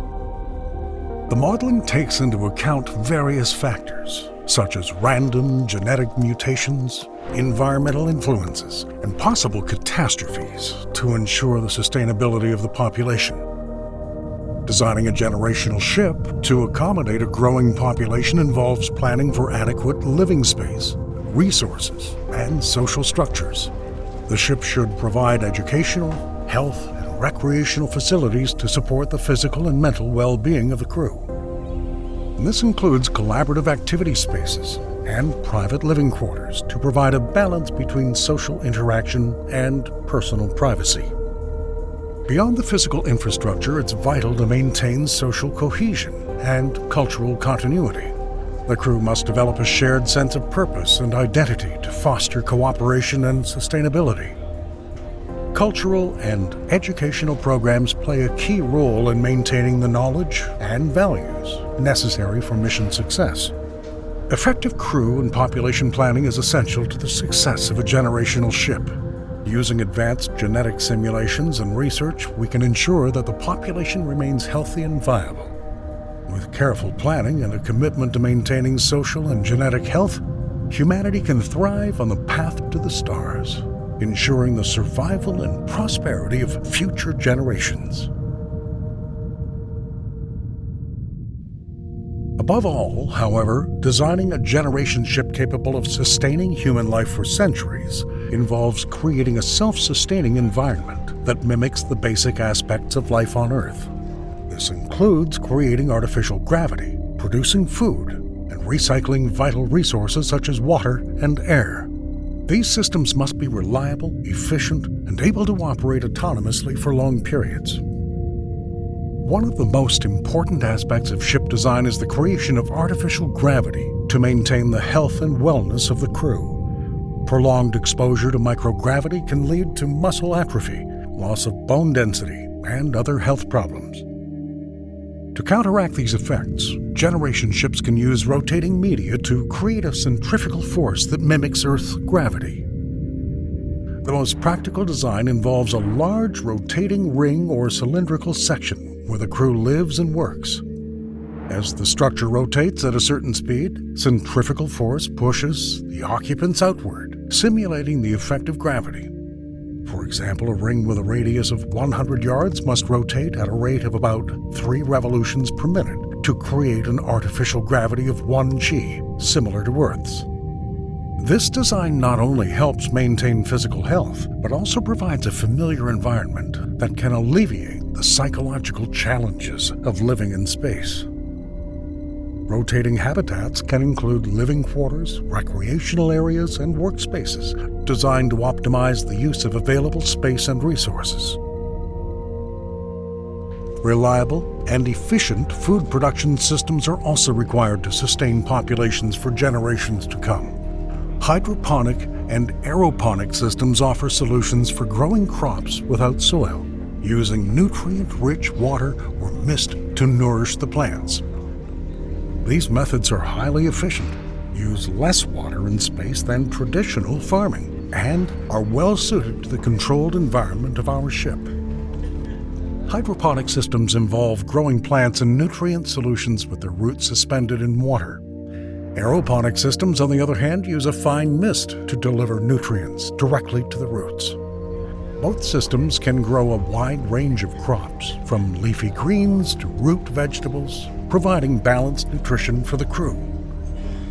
These systems can be automated and monitored to maintain optimal growing conditions, ensuring a stable and reliable food supply. In addition, genetic modification and breeding will be able to increase the yield and nutritional value of crops. Efficient water and air recycling is critical to the sustainability of a generation ship. Water recycling systems must be capable of recovering and treating wastewater, ensuring a continuous supply of clean water for drinking, cooking, and irrigation. Advanced filtration and purification technologies, such as those used on the International Space Station, are already achieving high levels of efficiency. On the ISS, for example, the water reclamation system can recycle up to 98% of wastewater, including urine and sweat.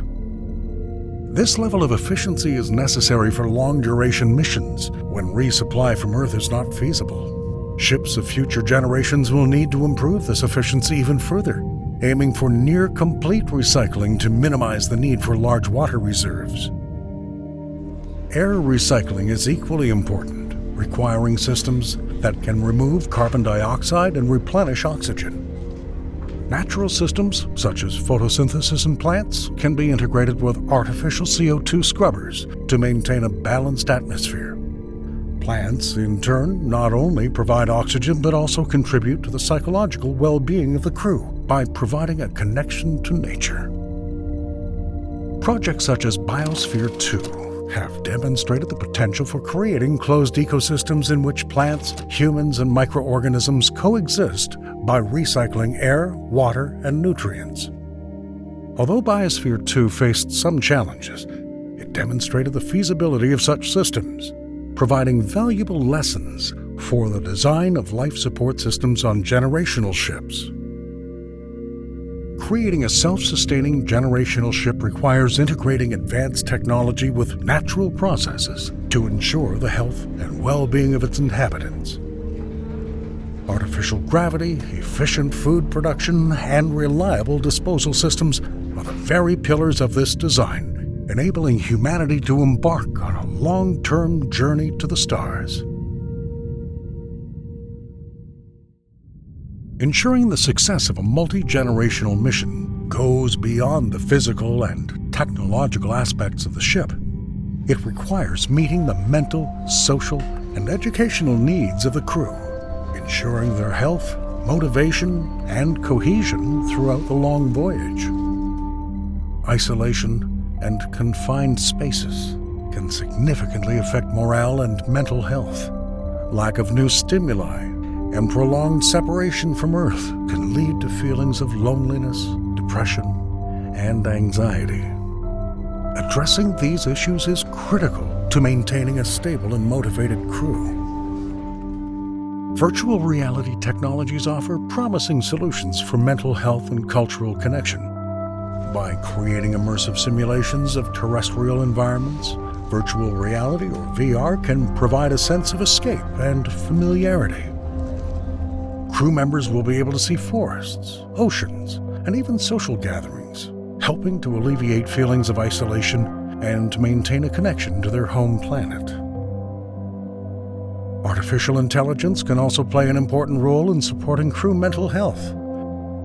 AI therapists, such as NASA's Simon 2.0, can offer individual counseling, monitor psychological well-being, and suggest strategies for coping with stress and interpersonal conflict. These AI systems can adapt and learn from each generation, providing continuity and consistency in mental health support. Ensuring the intergenerational transfer of knowledge and skills is critical to mission sustainability. A comprehensive education system must be put into place to ensure that each new generation receives the necessary skills to operate and maintain the ship, as well as the knowledge to continue research and exploration. This should include formal education, practical training, and the preservation of cultural and historical knowledge. Embarking on an interstellar voyage requires not only technological prowess, but also a deep commitment to the human spirit. By addressing the mental, social, and educational needs of the crew, we ensure the resilience and connection of each generation that carries the torch of exploration and survival. Advanced technologies such as virtual reality and artificial intelligence support, combined with strong cultural and social structures, will create the foundation for a thriving community across generations. When we reach beyond our solar system, a harmonious blend of innovation and humanity will lead us to new worlds, securing our future as an interstellar species.